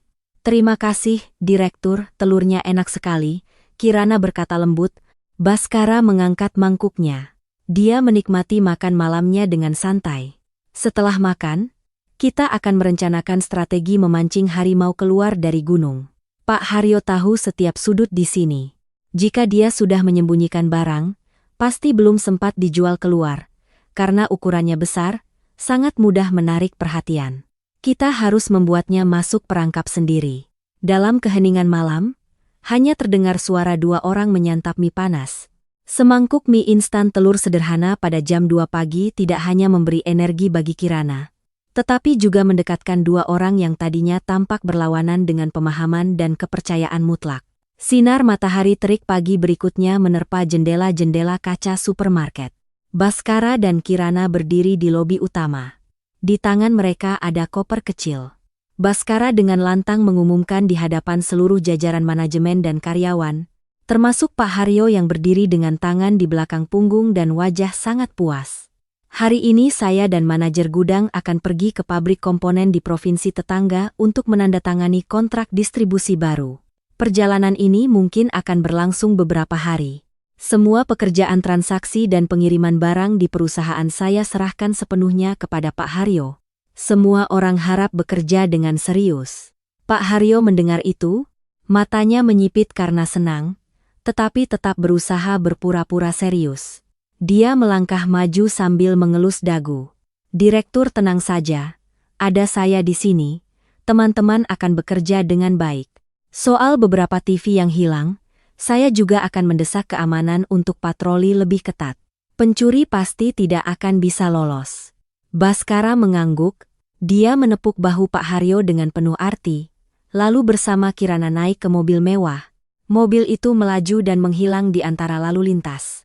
Di belakang, Pak Haryo tersenyum licik. Dia yakin kesempatan emas telah tiba. 5 TV mahal yang dicurinya sebenarnya masih disembunyikan dengan rapi di gudang material bawah tanah yang penuh kardus bekas di belakang gudang utama. Malam ini saat direktur tidak ada, dia akan memanggil orang untuk membersihkan tempat itu. Malam tiba, area gudang kembali sunyi. Sekitar jam 11 malam, Pak Haryo memberi isyarat kepada penjaga keamanan yang menjadi komplotannya untuk membuka sedikit gerbang samping. Sebuah truk ringan dengan lampu depan dimatikan. Mesinnya menyala pelan, mundur perlahan mendekati area gudang bawah tanah. Pak Haryo mengenakan jaket berwarna gelap, tangannya memegang senter kecil, dengan ketus memberi arahan kepada orang-orang yang bersamanya. Cepat, angkat hati-hati, jangan sampai kardusnya tergores atau layarnya rusak. Nanti harganya jatuh. Pindahkan semua ke truk lalu tutup dengan terpal. Selesai kerja, uangnya saya bagi rata. 3 orang bekerja keras mengangkut kardus-kardus raksasa dari bawah tanah. TV-TV pintar yang mahal itu perlahan terlihat. Pak Haryo berdiri berkacak pinggang. Matanya bersinar terang dalam kegelapan membayangkan uang besar yang akan segera masuk kantong. Tepat saat kardus terakhir diangkut ke truk, suara keras terdengar, memecah keheningan malam. 4 lampu sorot berdaya besar dari sudut-sudut gudang serentak menyala terang. Cahaya yang menyilaukan menyorot langsung ke para pengangkut barang, membuat mereka panik menutupi mata. Dari dalam kegelapan, Baskara, Kirana, bersama tim keamanan internal keluar, mengepung rapat, tidak meninggalkan celah untuk kabur. Mau dibawa kemana aset-aset ini, Pak Haryo? Suara Baskara yang dalam namun penuh wibawa yang menakutkan terdengar. Pak Haryo terlonjak kaget. Senternya jatuh dari tangan, menggelinding di tanah. Dia tergagap, wajahnya pucat pasi, tak berdarah. Direktur, bukankah Anda dan Nona Kirana sudah pergi dinas? Ini salah paham. Berdeham? Saya lihat barang-barang ini terlupakan di gudang bawah, takut digigit tikus kabelnya rusak. Jadi saya panggil truk untuk dipindahkan ke tempat yang lebih aman. Kirana melangkah maju. Tangannya memegang setumpuk dokumen yang sudah dicetak. Dia menatap lurus ke pencuri itu, suaranya yang jelas dan tegas bergema. Pak Haryo, sampai saat ini Bapak masih tidak mau mengaku. Kami sudah meminta teknisi untuk memulihkan data login ilegal ke komputer kepala gudang. Selain itu, kamera super kecil yang kami pasang secara rahasia di area parkir pintu darurat belakang sejak pagi tadi telah merekam seluruh proses. Bapak mengarahkan pemindahan barang ke truk, semua bukti sudah terlalu jelas untuk disangkal. Pak Haryo mendengar itu, kakinya gemetar, dia langsung berlutut di tanah yang dingin. Dia tahu dia sudah masuk ke dalam perangkap sempurna Baskara dan Kirana. Dia menanggalkan sepenuhnya sikap angkuhnya, berbalik memohon kepada Baskara. Direktur berdeham, tolong kasihanilah saya. Saya sudah bekerja sejak Anda masih membuka bengkel kecil, maafkan saya. Saya terdesak utang judi jadi nekat, tolong pertahankan saya. Saya akan bekerja tanpa dibayar untuk menebus kesalahan. Tolong jangan lapor polisi, saya sudah tua. Baskara berdiri tak bergerak, matanya menunjukkan kekecewaan yang mendalam. Keserakahan telah mengubah seorang manajer menjadi pencuri. Dia berkata dengan tegas, kepercayaan selama bertahun-tahun ini, Bapak sendiri yang hancurkan ketika berniat menuduh orang lain untuk menutupi perbuatan ilegal Bapak. Berdeham, Saya tidak bisa menerima seorang penipu dalam sistem saya. Bapak dipecat saat ini juga. Barang ini saya sita. Besok pagi saya minta Bapak ke kantor untuk mengurus ganti rugi seluruh kerugian bahan baku pipa tembaga sebelumnya. Jika Bapak tidak kooperatif, berkas ini akan diserahkan kepada pihak berwenang. Pak Haryo menundukkan kepalanya. Desah putus asa bercampur dengan suara angin malam. Rencana pencuriannya gagal total. Pelaku kesalahan harus membayar harga yang pantas untuk keserakahannya. Setelah malam penangkapan basah kasus pencurian besar-besaran, suasana di pasar swalayan elektronik Fajar berubah secara positif. Gosip-gosip jahat tentang Kirana benar-benar lenyap. Para karyawan gudang dan teknisi pemasangan yang tadinya bersikap menentang, kini memandangnya dengan hormat. Mereka mengerti bahwa manajer wanita ini tidak hanya ahli dalam pembukuan, tetapi juga memiliki kepala dingin, berani, dan sangat adil. Ketegasan Kirana telah membawa semua kegiatan gudang, keluar masuk barang, menjadi tertib dan disiplin. Kepala gudang Budi adalah orang yang paling berterima kasih pada Kirana. Pemuda itu mengerti bahwa tanpa kepekaan investigasi Kirana, dia pasti akan menanggung utang besar dan terseret masalah hukum. Setiap kali Kirana turun ke gudang untuk memeriksa, Budi selalu dengan hati-hati mengikuti panduan prosedur pemindaian kode batang yang baru. Pengelolaan perangkat elektronik mahal menjadi lebih transparan dan aman dari sebelumnya. Masalah kehilangan barang berhasil diatasi sepenuhnya. Tidak hanya bawahan, bahkan Baskara pun memiliki pandangan yang sama sekali berbeda tentang Kirana. Melebihi kekaguman dalam pekerjaan, dia mulai memberikan perhatian khusus pada gadis kecil ini. Kekakuan seorang direktur perlahan berganti dengan perhatian yang halus dalam kehidupan sehari-hari. Baskara selalu mencari setiap kesempatan yang wajar untuk bisa berbicara dan lebih dekat dengan Kirana. Saat perlu berurusan dengan pemasok besar peralatan pendingin udara, Baskara seringkali secara pribadi mengendarai truk kecil pengangkut barang dan mengajak Kirana ikut serta. Dia tidak membawanya ke restoran mewah dengan protokol sosial yang rumit. Sebaliknya, mereka berdua sering memilih untuk beristirahat di warung nasi sederhana yang biasa dikunjungi para supir pengiriman barang di pinggir jalan.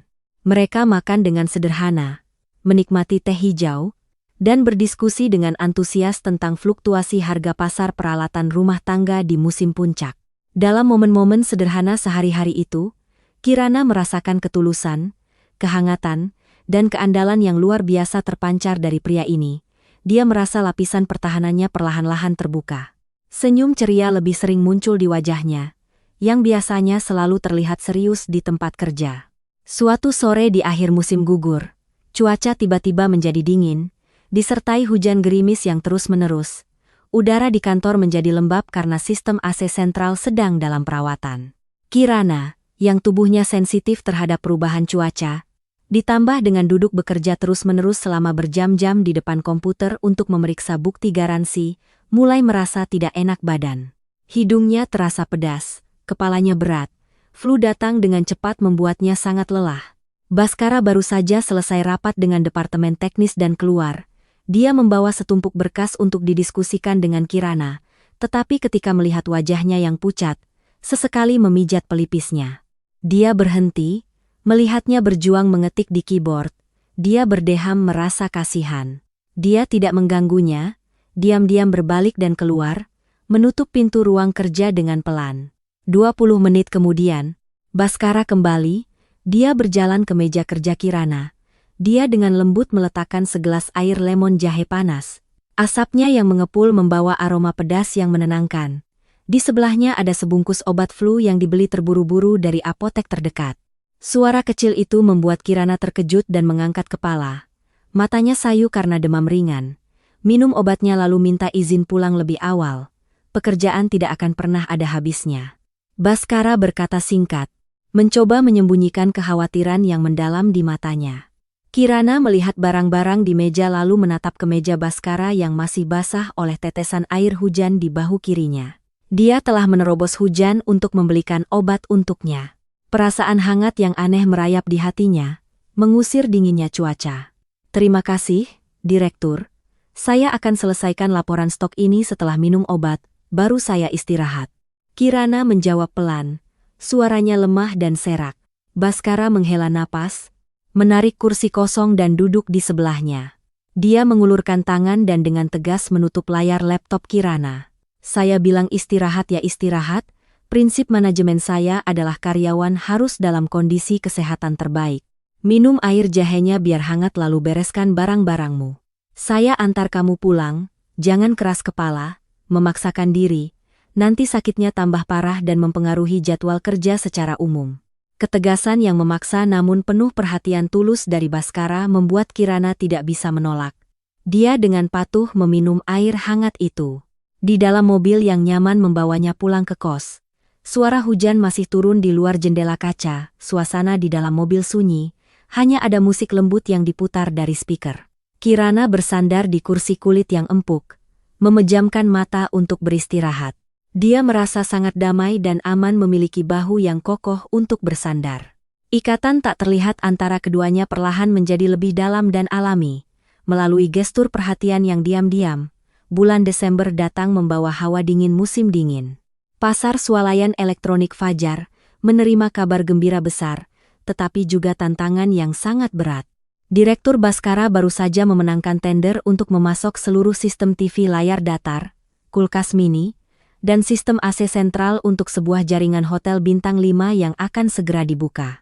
Nilai kontraknya mencapai puluhan miliar rupiah. Ini adalah titik balik bersejarah untuk meningkatkan citra merek supermarket di pasar proyek. Namun, syarat yang menyertainya sangat ketat. Waktu penyerahan, pengangkutan, dan pemasangan ribuan perangkat hanya dalam waktu 30 hari.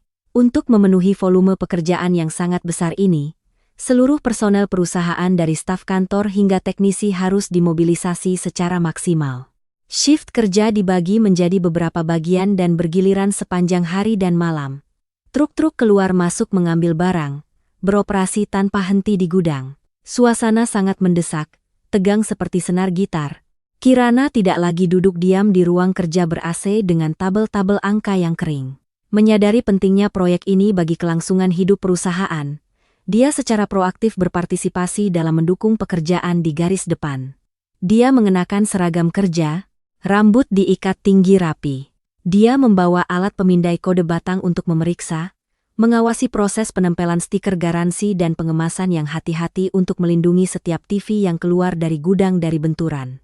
Tugasnya saat ini tidak hanya mengontrol barang keluar masuk untuk menghindari kesalahan perangkat, tetapi juga mencakup urusan logistik, memastikan setiap makanan shift malam cukup gizi bagi para pekerja yang sedang memeras tenaga untuk mengebor dinding dan memasang pipa tembaga. Dia sibuk berlari mengambil air minum, secara pribadi memeriksa kembali daftar jumlah paku dan braket sebelum armada truk berangkat. Dia teliti dan cermat, memastikan setiap detail terkecil memenuhi standar sempurna. Tidak membiarkan para teknisi di lokasi proyek menunggu karena kekurangan bahan. Baskara juga sering berada di lokasi proyek untuk mendorong dan memotivasi semangat para teknisi di tahap-tahap penyambungan unit luar AC raksasa di atap gedung, menghadapi masalah rumit yang membuat teknisi biasa kebingungan. Dia tidak segan melepas jasnya, menggulung lengan bajunya, dan langsung menanganinya. Tangan kokohnya bergerak dengan lincah dan terampil seperti seorang teknisi ahli, dengan cepat menyelesaikan masalah untuk memastikan proyek berjalan sesuai jadwal. Keringat membasahi punggung kemejanya, dia bekerja dengan konsentrasi tinggi, penuh gairah dan semangat, menularkan inspirasi kepada semua orang. Pada malam-malam lembur ketika sebagian besar pekerja sudah lelah dan berganti shift untuk tidur, sudut gudang masih terang oleh lampu kuning, Baskara dan Kirana duduk di lantai, bersandar pada tumpukan kardus kulkas yang sudah dikemas rapi menunggu dikirim. Keduanya berantakan, pakaian kotor oleh debu, tetapi di mata mereka bersinar kebanggaan orang-orang yang sedang berjuang keras demi tujuan bersama. Kirana membelah sepotong roti lapis daging dan memberikannya kepada Baskara. Makan dulu, shift pagi sebentar lagi mulai, dengan kecepatan ini kita akan mengirim dan memasang tepat waktu, tidak perlu khawatir didenda oleh pemilik proyek. Baskara menerima separuh roti itu, tersenyum menatap gadis yang sedang sibuk mencocokkan nomor seri terakhir ke dalam buku catatan inventaris. Kamu sudah bekerja terlalu keras. Selesai proyek hotel ini, perusahaan akan memberikan liburan bonus yang pantas untukmu dan semua orang. Karena kamu mengurus logistik dengan lancar, para teknisi baru punya tenaga untuk bekerja keras siang dan malam seperti ini. Kirana mengangkat kepalanya, tersenyum cerah, meskipun wajahnya pucat karena kurang tidur. Itu tanggung jawab bersama.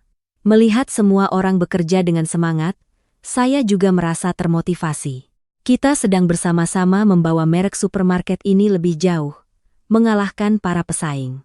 Baskara tertawa pelan, tawanya yang dalam menggema di ruang gudang yang luas. Dia mengulurkan tangan dan dengan lembut menyeka noda arang di pipi Kirana dengan ibu jarinya. Sebuah tindakan yang sangat alami namun penuh kasih sayang dan perhatian mendalam. Mata mereka bertemu, dipenuhi emosi penghargaan yang sulit diucapkan. Dalam momen hening itu, kebersamaan mereka dalam mengatasi tekanan kerja telah menciptakan ikatan yang kuat di antara keduanya, melampaui batas biasa antara bos yang tegas dan karyawan yang berdedikasi. Hari terakhir proyek ditutup dengan kemenangan gemilang. Sistem AC berfungsi lancar, mendinginkan ratusan kamar. TV menampilkan gambar yang tajam di setiap kamar hotel bintang 5. Pihak mitra sangat puas dengan kualitas produk dan profesionalisme tim pemasangan. Mereka segera melunasi sisa pembayaran kontrak dan menandatangani nota kesepahaman kerjasama jangka panjang untuk perawatan sistem.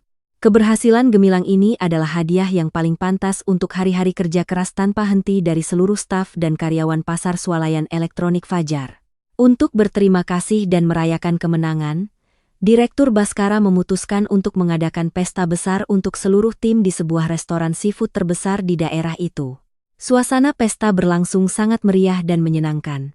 Tawa dan obrolan berpadu dengan suara gelas bersulang, menciptakan suasana perayaan yang semarak. Kirana adalah tokoh wanita paling menonjol dalam pesta malam itu. Keunggulannya, dedikasinya, kemampuan mengoordinasikan bahan baku dengan lancar, dan perhatiannya terhadap kesejahteraan para teknisi selama proyek berlangsung telah mendapatkan rasa hormat mutlak dari para teknisi yang paling kaku sekalipun. Oleh karena itu, semua orang bergantian datang ke mejanya untuk bersulang dengan kepala akuntan wanita yang hebat itu. Kirana sebenarnya tidak tahan minum alkohol, tetapi di hadapan kebaikan rekan-rekannya, dia tidak tega menolak. Setelah beberapa putaran bersulang, kedua pipinya memerah seperti buah persik matang, langkahnya mulai goyah, kehilangan keseimbangan. Baskara duduk di meja utama, matanya tidak pernah lepas dari sosok Kirana. Melihatnya mulai mabuk, dia segera berdiri, melangkah cepat dan mengambil gelas anggur dari tangan seorang teknisi yang sedang bersulang. Biarkan dia istirahat. Wanita tidak kuat minum, segitu sudah cukup. Gelas ini saya minum untuk kepala akuntan. Kalian semua silakan lanjutkan makan minum sepuasnya. Hari ini perusahaan yang traktir, tanpa batas, sorak-sorai persetujuan terdengar riuh.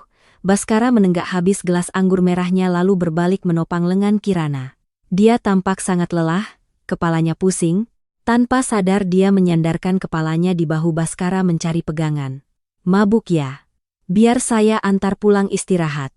Baskara berkata pelan. Suaranya yang dalam membawa kekhawatiran. Kirana mengangguk pelan, membiarkan Baskara mengambil jaket wol dan menyampirkannya di bahunya, lalu dengan hati-hati menuntunnya keluar dari keramaian restoran. Sampai di tempat parkir, udara malam yang dingin membuat Kirana menggigil, berdeham, tetapi juga membuatnya sedikit lebih sadar. Namun, tubuhnya masih lemas dan berat. Baskara membuka pintu mobil, membantunya duduk di kursi penumpang dengan sangat lembut, dengan hati-hati memasangkan sabuk pengaman untuknya. Dia berputar ke kursi pengemudi, menyalakan mesin, mobil melaju mulus di jalan aspal yang sepi. Cahaya lampu kuning dan kehangatan dari pemanas di dalam mobil membuat Kirana merasa lebih nyaman. Dia memejamkan mata, menyandarkan kepalanya di kaca jendela. Dalam keadaan mabuk, benteng pertahanan logikanya runtuh. Kirana tanpa sadar menggumamkan kata-kata paling jujur dari lubuk hatinya. Direktur Baskara, Anda tahu tidak? Pertama kali bertemu Anda di warung kopi di kompleks perumahan. Melihat Anda mengenakan pakaian kotor dan berantakan itu, saya pikir Anda adalah pria yang gagal dan cuek. Baskara tertawa, tawanya yang renyah menggema di ruang sempit mobil. Begitukah? Lalu kenapa kamu masih adil membagi dua uang minum dengan pria gagal dan berantakan itu? Kirana bergerak sedikit, memutar kepalanya menatap Baskara dengan mata sayu berair. Karena Anda sangat jujur, Anda tidak pamer seperti pria-pria lain yang sombong. Anda tahu, Bekerja bersama Anda selama ini membuat saya merasa sangat aman. Anda memang tegas, kadang dingin dalam pekerjaan, tapi selalu peduli pada semua orang dengan tindakan nyata. Anda membelikan saya obat saat sakit, ikut memasang AC bersama para teknisi, begadang untuk menyelesaikan masalah. Saya sangat menghargai kebaikan Anda. Ucapannya tiba-tiba mengecil lalu berhenti. Suara napasnya yang teratur terdengar. Kirana telah tertidur karena terlalu lelah dan pengaruh alkohol. Bhaskara tertegun, hatinya merasa sangat hangat dan lembut. Pengakuan polos dan sederhana Kirana membuatnya mengerti bahwa dia juga memiliki penghargaan dan kepercayaan yang sangat istimewa padanya. Dia tersenyum lembut, mengurangi kecepatan laju mobil untuk membawanya pulang dengan aman dan nyaman. Malam ini, jalan pulang mengantar orang yang disayangi terasa begitu singkat dan damai. Beberapa hari setelah proyek besar, pasar swalayan elektronik Fajar kembali ke rutinitas penjualan retail biasa, tetapi suasananya membawa warna baru yang penuh semangat. Bukan hanya karena kegembiraan atas keberhasilan pendapatan, tetapi juga karena ikatan tak terlihat yang tumbuh kuat antara direktur yang tegas dan kepala akuntan yang berbakat. Semua orang di perusahaan menyadari perubahan manis itu. Tatapan Bhaskara pada Kirana menjadi lebih lembut, tidak lagi penuh selidik dan ketat. Percakapan kerja juga menjadi lebih santai dan ramah. Kirana juga menjadi lebih terbuka. Dia sering tersenyum ceria setiap kali berkomunikasi dengan Bhaskara. Namun, kedamaian yang langka itu tidak berlangsung lama ketika Kirana kembali menghadapi masalah besar. Kali ini bukan tekanan dari angka-angka stok atau utang, melainkan dari harapan keluarganya di kampung halaman. Suatu Jumat sore, Kirana sedang sibuk mencocokkan daftar gaji bulanan baru untuk tim teknisi di komputernya. Telepon di meja bergetar berulang kali. Melihat nama penelepon di layar adalah ibunya, Kirana menghela napas panjang. Dia merasa ada masalah yang tidak baik yang harus diselesaikan. Kirana menekan tombol terima, menempelkan telepon ke telinga. "Ibu, ada apa?" "Anak gadis yang sibuk bekerja di kota besar sampai lupa sama orang tua ya? Sudah 2 bulan tidak pulang menengok." Suara Ibu Ratna terdengar nyaring, membawa rasa tidak sabar dan merajuk seorang ibu yang merindukan anaknya. Kirana buru-buru menenangkan. "Ibu, bulan lalu supermarket ada pesanan besar pemasangan hotel. Harus kerja siang malam. Sekarang pekerjaan sudah mulai stabil. Saya berencana minggu depan mengatur waktu untuk pulang menengok ibu. Minggu depan. Pulang minggu ini saja. Hari Minggu pagi ini, Mas Tono, guru matematika di SMA Kabupaten yang dikenalkan oleh pamanmu, akan datang ke rumah kita minum teh. Dia orang yang sangat baik, pekerjaannya stabil, PNS, rumah sudah dibangun bagus, orangnya juga baik dan sopan. Kamu pulang temui dia, lihat bagaimana. Anak gadis sudah 30 tahun harus memikirkan masa depan. Suami, anak, jangan biarkan ibu malu terus sama tetangga." Kirana merasa sangat lelah dan bosan dengan lagu lama perjodohan ini. Dia berdiri dan berjalan ke sudut koridor yang sepi agar bisa berbicara lebih tenang. "Ibu mulai lagi menjodoh-jodohkan? Saya sudah bilang berkali-kali, saat ini saya mau fokus pada karir. Saya bisa mengurus hidup saya sendiri. Soal jodoh biarkan datang secara alami saja, Bu. Orang yang ibu pilih belum tentu cocok dengan kepribadian saya." Suara Ibu Ratna menjadi lebih tajam dan keras. "Jangan membangkang sama ibu. Pekerjaan menghitung buku dan mencari uang itu penting. Tapi membangun rumah tangga juga sama pentingnya. Wanita sekuat apapun, pada akhirnya butuh sandaran yang kokoh. Ibu sudah terlanjur bilang iya sama pamanmu. Minggu ini kamu harus pulang, kalau tidak, ibu tidak mau menganggapmu anak lagi." Kirana merasa sangat tidak berdaya. Kesabarannya habis. Dia balas berteriak, "Ibu terlalu memaksa. Saya sedang banyak pekerjaan.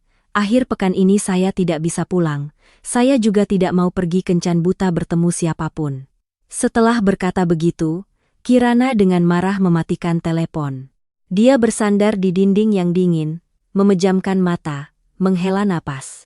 Perasaan kesal membuncah di sudut matanya. Tekanan kerja ditambah dengan desakan otoriter dari keluarga membuatnya benar-benar lelah. Tepat pada saat itu, Bhaskara dari gudang bawah selesai memeriksa barang dan naik ke lantai atas. Dia kebetulan lewat dan mendengar seluruh percakapan tegang Kirana. Dia berhenti, Diam-diam menatap gadis kecil yang sedang menunduk lelah di sudut tersembunyi. Dia mengerti tekanan yang dihadapi anak muda yang merantau ke kota, selalu didesak oleh keluarga di kampung untuk menikah dengan standar-standar lama. Baskara menarik napas dan perlahan mendekat. Ada masalah apa yang membuat kepala akuntan kita resah begini? Baskara berkata dengan suara dalam yang hangat, memecah suasana tegang. Kirana terkejut dan mengangkat kepala. Melihat Baskara berdiri di sana, dia buru-buru menyeka sudut matanya, mencoba kembali tenang dan profesional. Direktur dengar semuanya. Maaf, masalah pribadi saya yang tidak penting ini mengganggu suasana kerja. Baskara tersenyum lembut dan menggelengkan kepala. Tidak apa-apa, urusan keluarga semua orang pasti pernah menghadapinya dan pusing. Jangan terlalu tegang. Ditelepon oleh ibu di kampung untuk urusan kencan buta lagi ya. Saya juga pernah mengalami situasi sulit yang sama. Saya mengerti perasaannya. Kirana menghela napas lega. Pertahanan dirinya yang biasa perlahan luntur.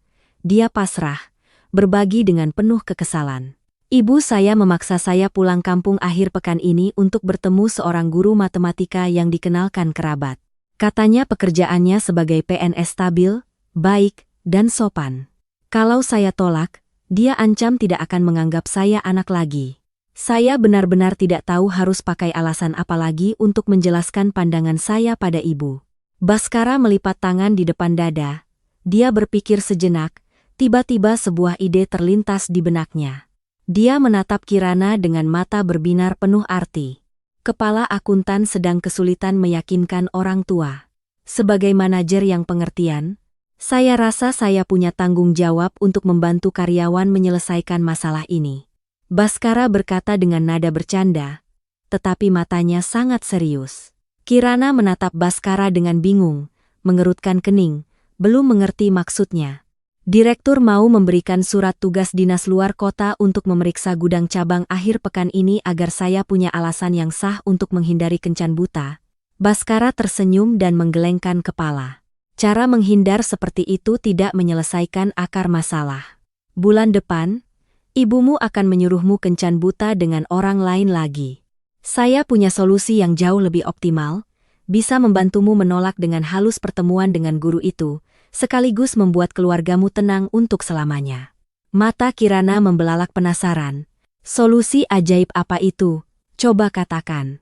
Baskara ragu sejenak, mengusap dagunya, wajahnya sedikit malu, tetapi sikapnya sangat tulus. Bagaimana kalau akhir pekan ini saya berperan sebagai pacarmu dan ikut pulang kampung untuk bertemu keluargamu? Kita ciptakan situasi pura-pura yang sempurna agar ibumu melihat kamu sudah punya kekasih. Sedang dalam tahap penjajakan serius, dia akan secara otomatis membatalkan semua rencana perjodohan. Kirana membuka matanya lebar-lebar karena terkejut. Dia tidak percaya dengan apa yang baru saja didengarnya. Tawaran mendadak dan berani dari direktur yang tegas itu membuat jantungnya berdebar kencang dan bingung. Anda serius atau bercanda? Pulang kampung bertemu keluarga itu bukan permainan sederhana. Ibu saya sangat jeli dan teliti. Kalau aktingnya tidak bagus dan ketahuan berbohong, akibatnya akan sangat buruk. Baskara melangkah lebih dekat. Dia menatap dalam mata Kirana, menularkan kepercayaan diri. Saya sangat serius. Kita sudah bersama-sama melewati banyak krisis besar dalam penyediaan barang. Urusan pribadi kecil ini pasti bisa kita atasi bersama dengan baik. Anggap saja ini sebagai misi khusus. Asal kamu bekerja sama dengan baik, saya jamin rencana ini akan berhasil dengan gemilang. Kirana menggigit bibirnya, ragu-ragu berpikir. Dia menimbang untung ruginya. Jika tidak memberikan alasan yang cukup kuat, ibunya pasti tidak akan pernah melepaskan niat perjodohannya. Meminta Baskara berpura-pura menjadi pacar tampaknya menjadi jalan keluar yang paling aman dan tuntas saat ini. Terlebih lagi, di lubuk hatinya dia juga merasa sangat percaya pada kemampuan pria ini untuk berimprovisasi dan menangani situasi. Tapi Anda harus siap mental baja. Ibu saya sangat menyukai orang-orang yang bekerja sebagai intelektual santai, dengan sikap tenang dan lembut. Tidak tahu apakah seorang bos pedagang elektronik yang sering menggulung lengan baju dan mengangkut TV seperti Anda bisa lolos dari wawancara ketatnya. Kirana balas menyindir dengan nakal. Baskara tertawa terbahak-bahak, menunjukkan senyum percaya diri. Tenang saja, Saya akan memerankan menantu yang baik dan pengertian agar sesuai dengan kriteria keluargamu, dijamin ibumu akan puas dan memberi nilai 10. Kita sepakat ya dengan misi ini. Kirana melihat tekad dan senyum hangat Bhaskara, semua kekhawatiran dan kesedihannya seolah lenyap. Dia mengangguk pelan setuju. Setuju. Akhir pekan ini masa depan saya bergantung pada bakat akting direktur. Minggu pagi. Bhaskara sendiri yang mengendarai mobil SUV mewahnya dan berhenti tepat di depan gerbang kos Kirana. Berbeda dengan penampilannya yang kotor karena debu di gudang atau gaya jas kaku di kantor. Hari ini dia berpakaian sangat sopan namun memberikan kesan akrab. Kemeja biru muda yang disetrika rapi dipadukan dengan celana panjang krem dan sepatu kulit coklat yang serasi. Rambutnya disisir rapi, penampilannya memancarkan wibawa, kedewasaan, dan sangat bisa diandalkan. Kirana membawa tas kecil dan berjalan turun. Dia tertegun beberapa detik, mengagumi perubahan penampilan bosnya yang drastis. Pacar sudah siap berangkat, Bhaskara membuka pintu mobil untuk Kirana. Tersenyum menggoda. Kirana tersipu dan membalas senyuman, lalu masuk ke mobil. Perjalanan pulang kampung dimulai, membawa sebuah rencana pura-pura yang berani namun penuh dengan getaran tak terduga. Rumah beratap genteng dengan 3 ruang utama milik keluarga Kirana berdiri damai di tengah taman luas yang ditanami banyak pohon buah-buahan. Ketika mobil berhenti di depan gerbang besi, Ibu Ratna yang sedang menyapu halaman buru-buru berhenti. Beliau mengerutkan kening, penasaran melihat tamu asing yang mewah tiba-tiba berkunjung. Kirana membuka pintu mobil dan turun. Dia memanggil keras, "Ibu, aku pulang." Ibu Ratna sangat terkejut melihat seorang pria tinggi tegap berpakaian rapi turun dari kursi pengemudi dan berjalan bersama putrinya. Bhaskara tersenyum dan mendekat. Dia membawa sekeranjang buah impor mahal dan sekotak teh ginseng untuk kesehatan yang dikemas dengan hati-hati. "Selamat pagi, Bu, saya Bhaskara, pacar Kirana. Hari ini ada kesempatan akhir pekan. Saya izin datang mengunjungi keluarga dan membawakan sedikit oleh-oleh untuk kesehatan Ibu."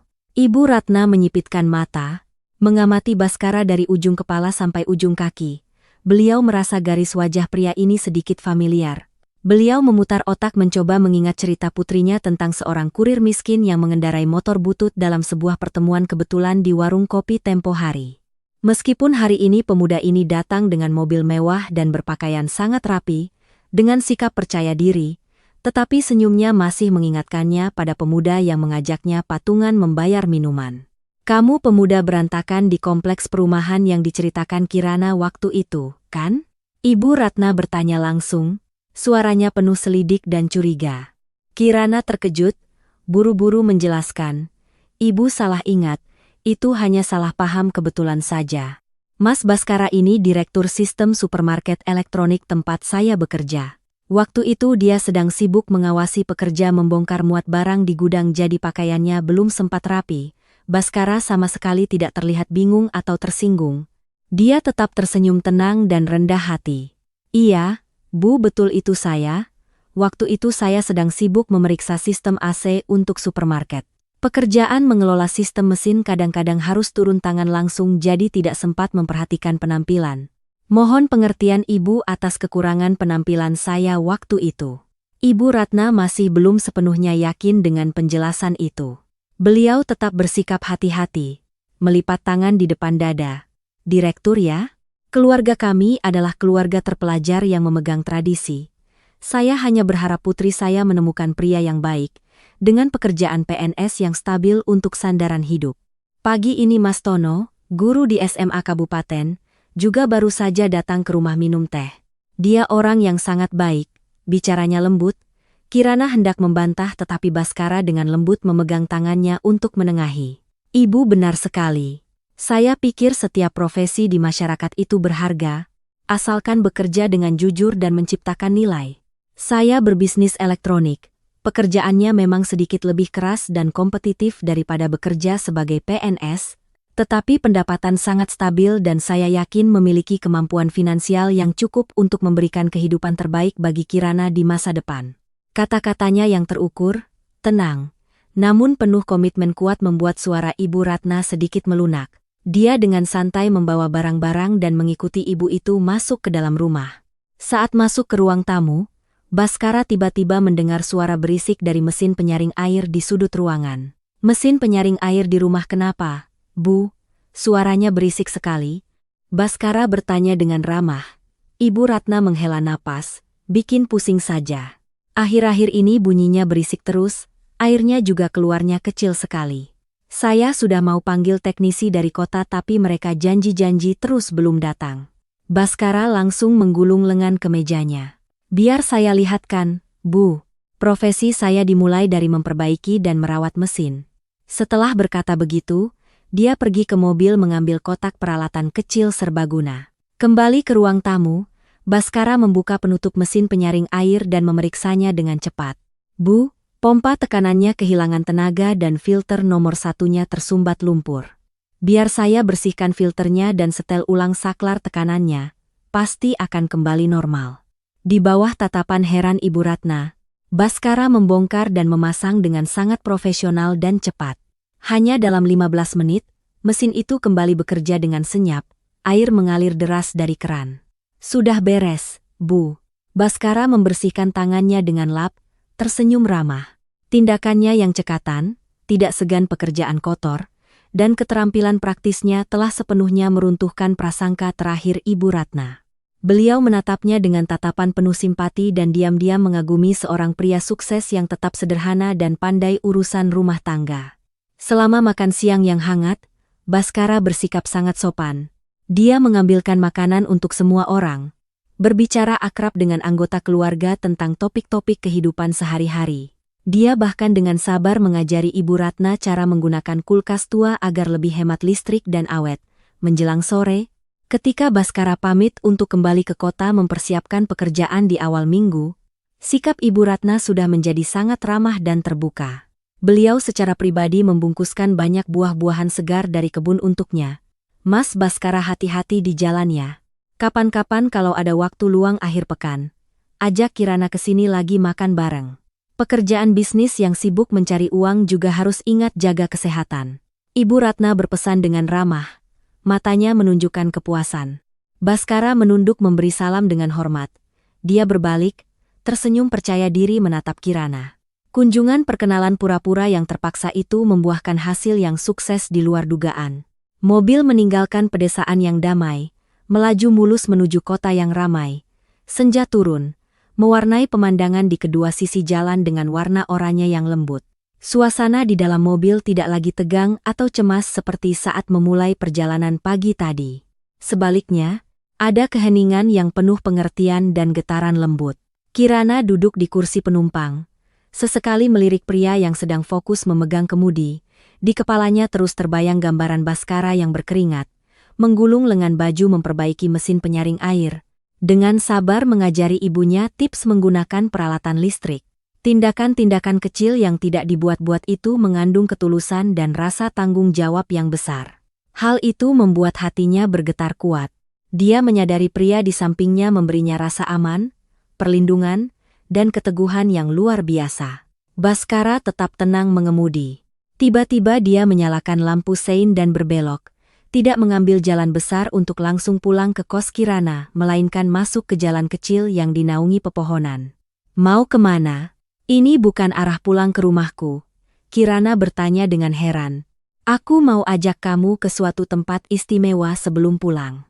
Baskara menjawab, suaranya dalam dan hangat, penuh keyakinan. Dia secara alami mengubah cara bicaranya menjadi lebih akrab. Beberapa saat kemudian, mobil berhenti di depan sebuah halaman berlantai semen yang luas. Kirana membuka pintu dan turun. Dia terkejut menyadari bahwa ini adalah area warung kopi pinggir jalan yang familiar, tempat mereka pertama kali bertemu secara kebetulan dan ironis. Warung itu sepi, pemandangannya seolah tidak berubah. Hanya keadaan hati dua orang yang berdiri di sini yang sama sekali berbeda. Baskara mendekat. Secara pribadi menarik sebuah kursi plastik, dan mempersilakan Kirana duduk. Dia juga menarik kursi di seberangnya, dan duduk berhadapan dengannya. Bu, pesan es kopi susu 2 seperti biasa ya. Baskara dengan ceria memesan minuman. Kirana tersenyum tipis. Kenapa tiba-tiba ajak aku ke sini? Mau mengenang masa lalu saat kita patungan bayar minuman. Baskara tidak lagi bercanda. Dia menatap dalam mata jernih Kirana dengan tatapan yang sangat serius. Di bawah cahaya lampu jalan yang kuning, wajahnya yang tegas terlihat sangat tulus. Kirana. Baskara berdeham, tangannya yang besar dan kasar karena sering memegang kunci pas, perlahan terulur di atas meja, diletakkan dengan lembut di atas tangan kecil Kirana. Kirana terkejut tetapi tidak menarik tangannya. Kehangatan dari telapak tangannya menular, membuatnya merasa bingung, tetapi juga merasakan kedamaian yang menyebar di seluruh tubuhnya. Aku ajak kamu ke sini bukan hanya untuk mengenang cerita lama yang lucu, tapi ada sesuatu yang sangat penting yang ingin aku sampaikan padamu. Baskara berkata dengan tulus, sesuatu yang penting apa? Kirana bertanya pelan dengan gugup, jantungnya berdebar kencang. Pertama kali bertemu di meja ini, aku sudah punya kesan yang sangat istimewa tentangmu, seorang gadis yang sangat jujur, cerdas, dan menarik. Ketika kamu datang bekerja di supermarket, keunggulanmu, kemampuanmu menyelesaikan masalah pembukuan, dan semangatmu membela kebenaran semakin membuatku menghargaimu. Selama ini, kita sudah bahu-membahu menyelesaikan pekerjaan, begadang bersama menjaga barang, berbagi kesulitan dan tekanan. Baskara menarik napas dalam-dalam untuk mengumpulkan keberanian. Perjalanan pulang ke rumahmu hari ini, aku bilang padamu aku berpura-pura jadi pacar, tapi sebenarnya aku sama sekali tidak menganggapnya sebagai sandiwara. Aku melakukan semuanya dengan tulus dari hatiku. Kirana, aku ini pebisnis yang kaku, tidak pandai merangkai kata-kata manis, tapi aku benar-benar menyukaimu. Bukan perasaan sebagai direktur dan karyawan, tapi perasaan tulus seorang pria kepada wanita yang ingin dia lindungi. Apakah kamu mau memberi kita kesempatan untuk saling mengenal, saling mencintai dengan serius? Keheningan menyelimuti, hanya terdengar suara angin yang berdesir di antara dedaunan dan detak jantung yang berdebar kencang dari dua hati yang saling tertuju. Kirana menatap dalam mata tulus dan tegas Baskara. Semua jarak dan status seolah lenyap. Dia menyadari bahwa dia juga telah jatuh cinta pada pria baik ini entah sejak kapan. Dia tersenyum, senyum yang cerah, bersinar, penuh kebahagiaan. Kamu membuatku terkejut. Kirana berkata lembut, tangannya perlahan membalik dan menggenggam erat tangan Baskara. Aku setuju. Kali ini kamu tidak perlu khawatir patungan bayar minum lagi. Hari ini aku yang traktir. Baskara diliputi kebahagiaan, dia tersenyum cerah, menggenggam erat tangan lembut Kirana. Sebuah awal baru yang manis terbuka bagi dua insan di tengah suasana sederhana yang akrab. Setelah pengakuan cinta romantis di warung kopi yang familiar, hubungan asmara antara Direktur Baskara dan Kepala Akuntan Kirana secara resmi memasuki babak baru yang penuh kemanisan. Seluruh karyawan pasar swalayan elektronik Fajar sangat gembira dan antusias mendukung pasangan serasi ini. Semua orang sering bercanda bahwa ini adalah investasi terbaik dan paling cemerlang yang pernah dilakukan oleh sang direktur. Suasana kerja di kantor maupun di gudang menjadi semakin erat, ceria, dan bersemangat melayani pelanggan. Beberapa minggu kemudian, dalam suasana sejuk menjelang tahun baru, perusahaan mengadakan pesta akhir tahun dengan skala paling megah yang pernah ada. Bisnis retail menjelang liburan berjalan lancar, pendapatan meningkat pesat. Setiap karyawan menerima bonus yang sangat pantas untuk menyambut tahun baru yang sejahtera dan hangat. Di akhir pesta, saat suasana sedang di puncaknya, seorang karyawan yang bertugas sebagai fotografer dan videografer perusahaan mendekati meja Baskara dan Kirana. Direktur, Kak Kirana, boleh minta tolong berdiri di dekat papan nama lampu supermarket untuk saya ambil foto kenang-kenangan akhir tahun yang bagus. Untuk mengabadikan momen kesuksesan bersama. Baskara dengan antusias mengangguk setuju. Dia berdiri dan dengan sopan mempersilakan Kirana untuk pergi bersamanya ke area gerbang utama, tempat papan nama besar yang megah dan bercahaya, pasar swalayan elektronik Fajar.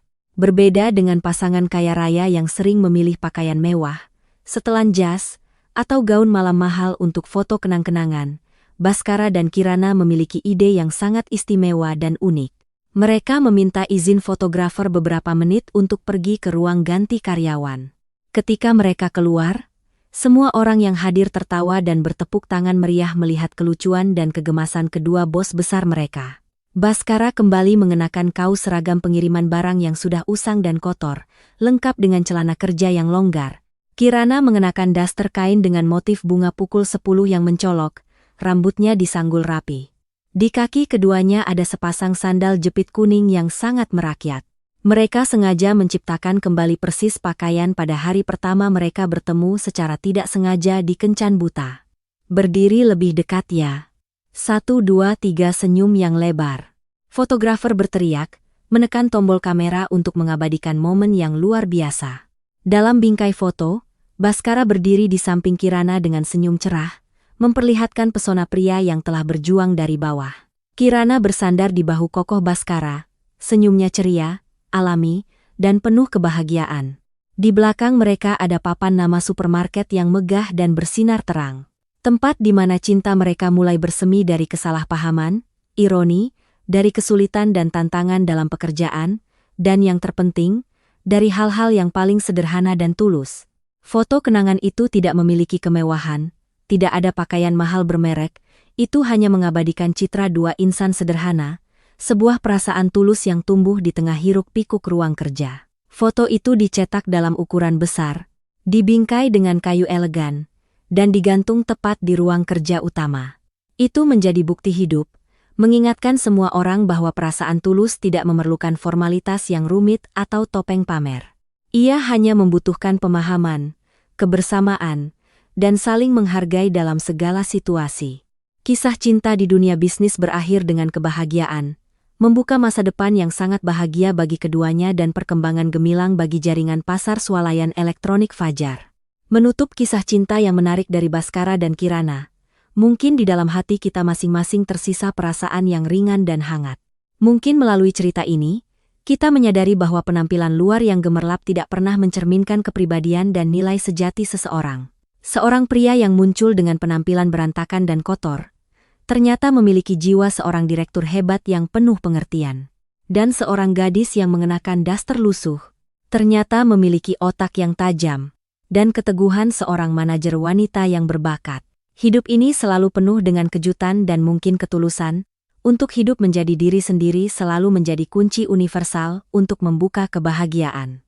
Pelajaran terdalam yang kita dapatkan adalah bahwa dalam cinta atau pekerjaan, kebaikan, kerja keras yang jujur, dan integritas akan selalu membuahkan hasil yang manis. Sementara keserakahan dan kecurangan seperti yang dilakukan Pak Haryo pasti akan membayar harga yang mahal. Cinta sejati tidak harus berawal dari tempat-tempat mewah atau pesta-pesta megah. Ia Kamelan bisa tumbuh dari sebuah warung kopi pinggir jalan yang sederhana, dari semangkuk mie instan yang disantap terburu-buru di tengah malam, atau dari tetesan keringat saat bersama-sama melewati kesulitan. Kebahagiaan yang paling langgeng selalu dibangun dari pemahaman, rasa hormat, dan kesediaan untuk bahu-membahu. Semoga melalui cerita ini, setiap dari kita akan menemukan belahan jiwa yang tulus, yang siap menggenggam tangan kita, melewati segala badai dengan segenap hati yang paling tulus. Terima kasih telah meluangkan waktu untuk mendengarkan.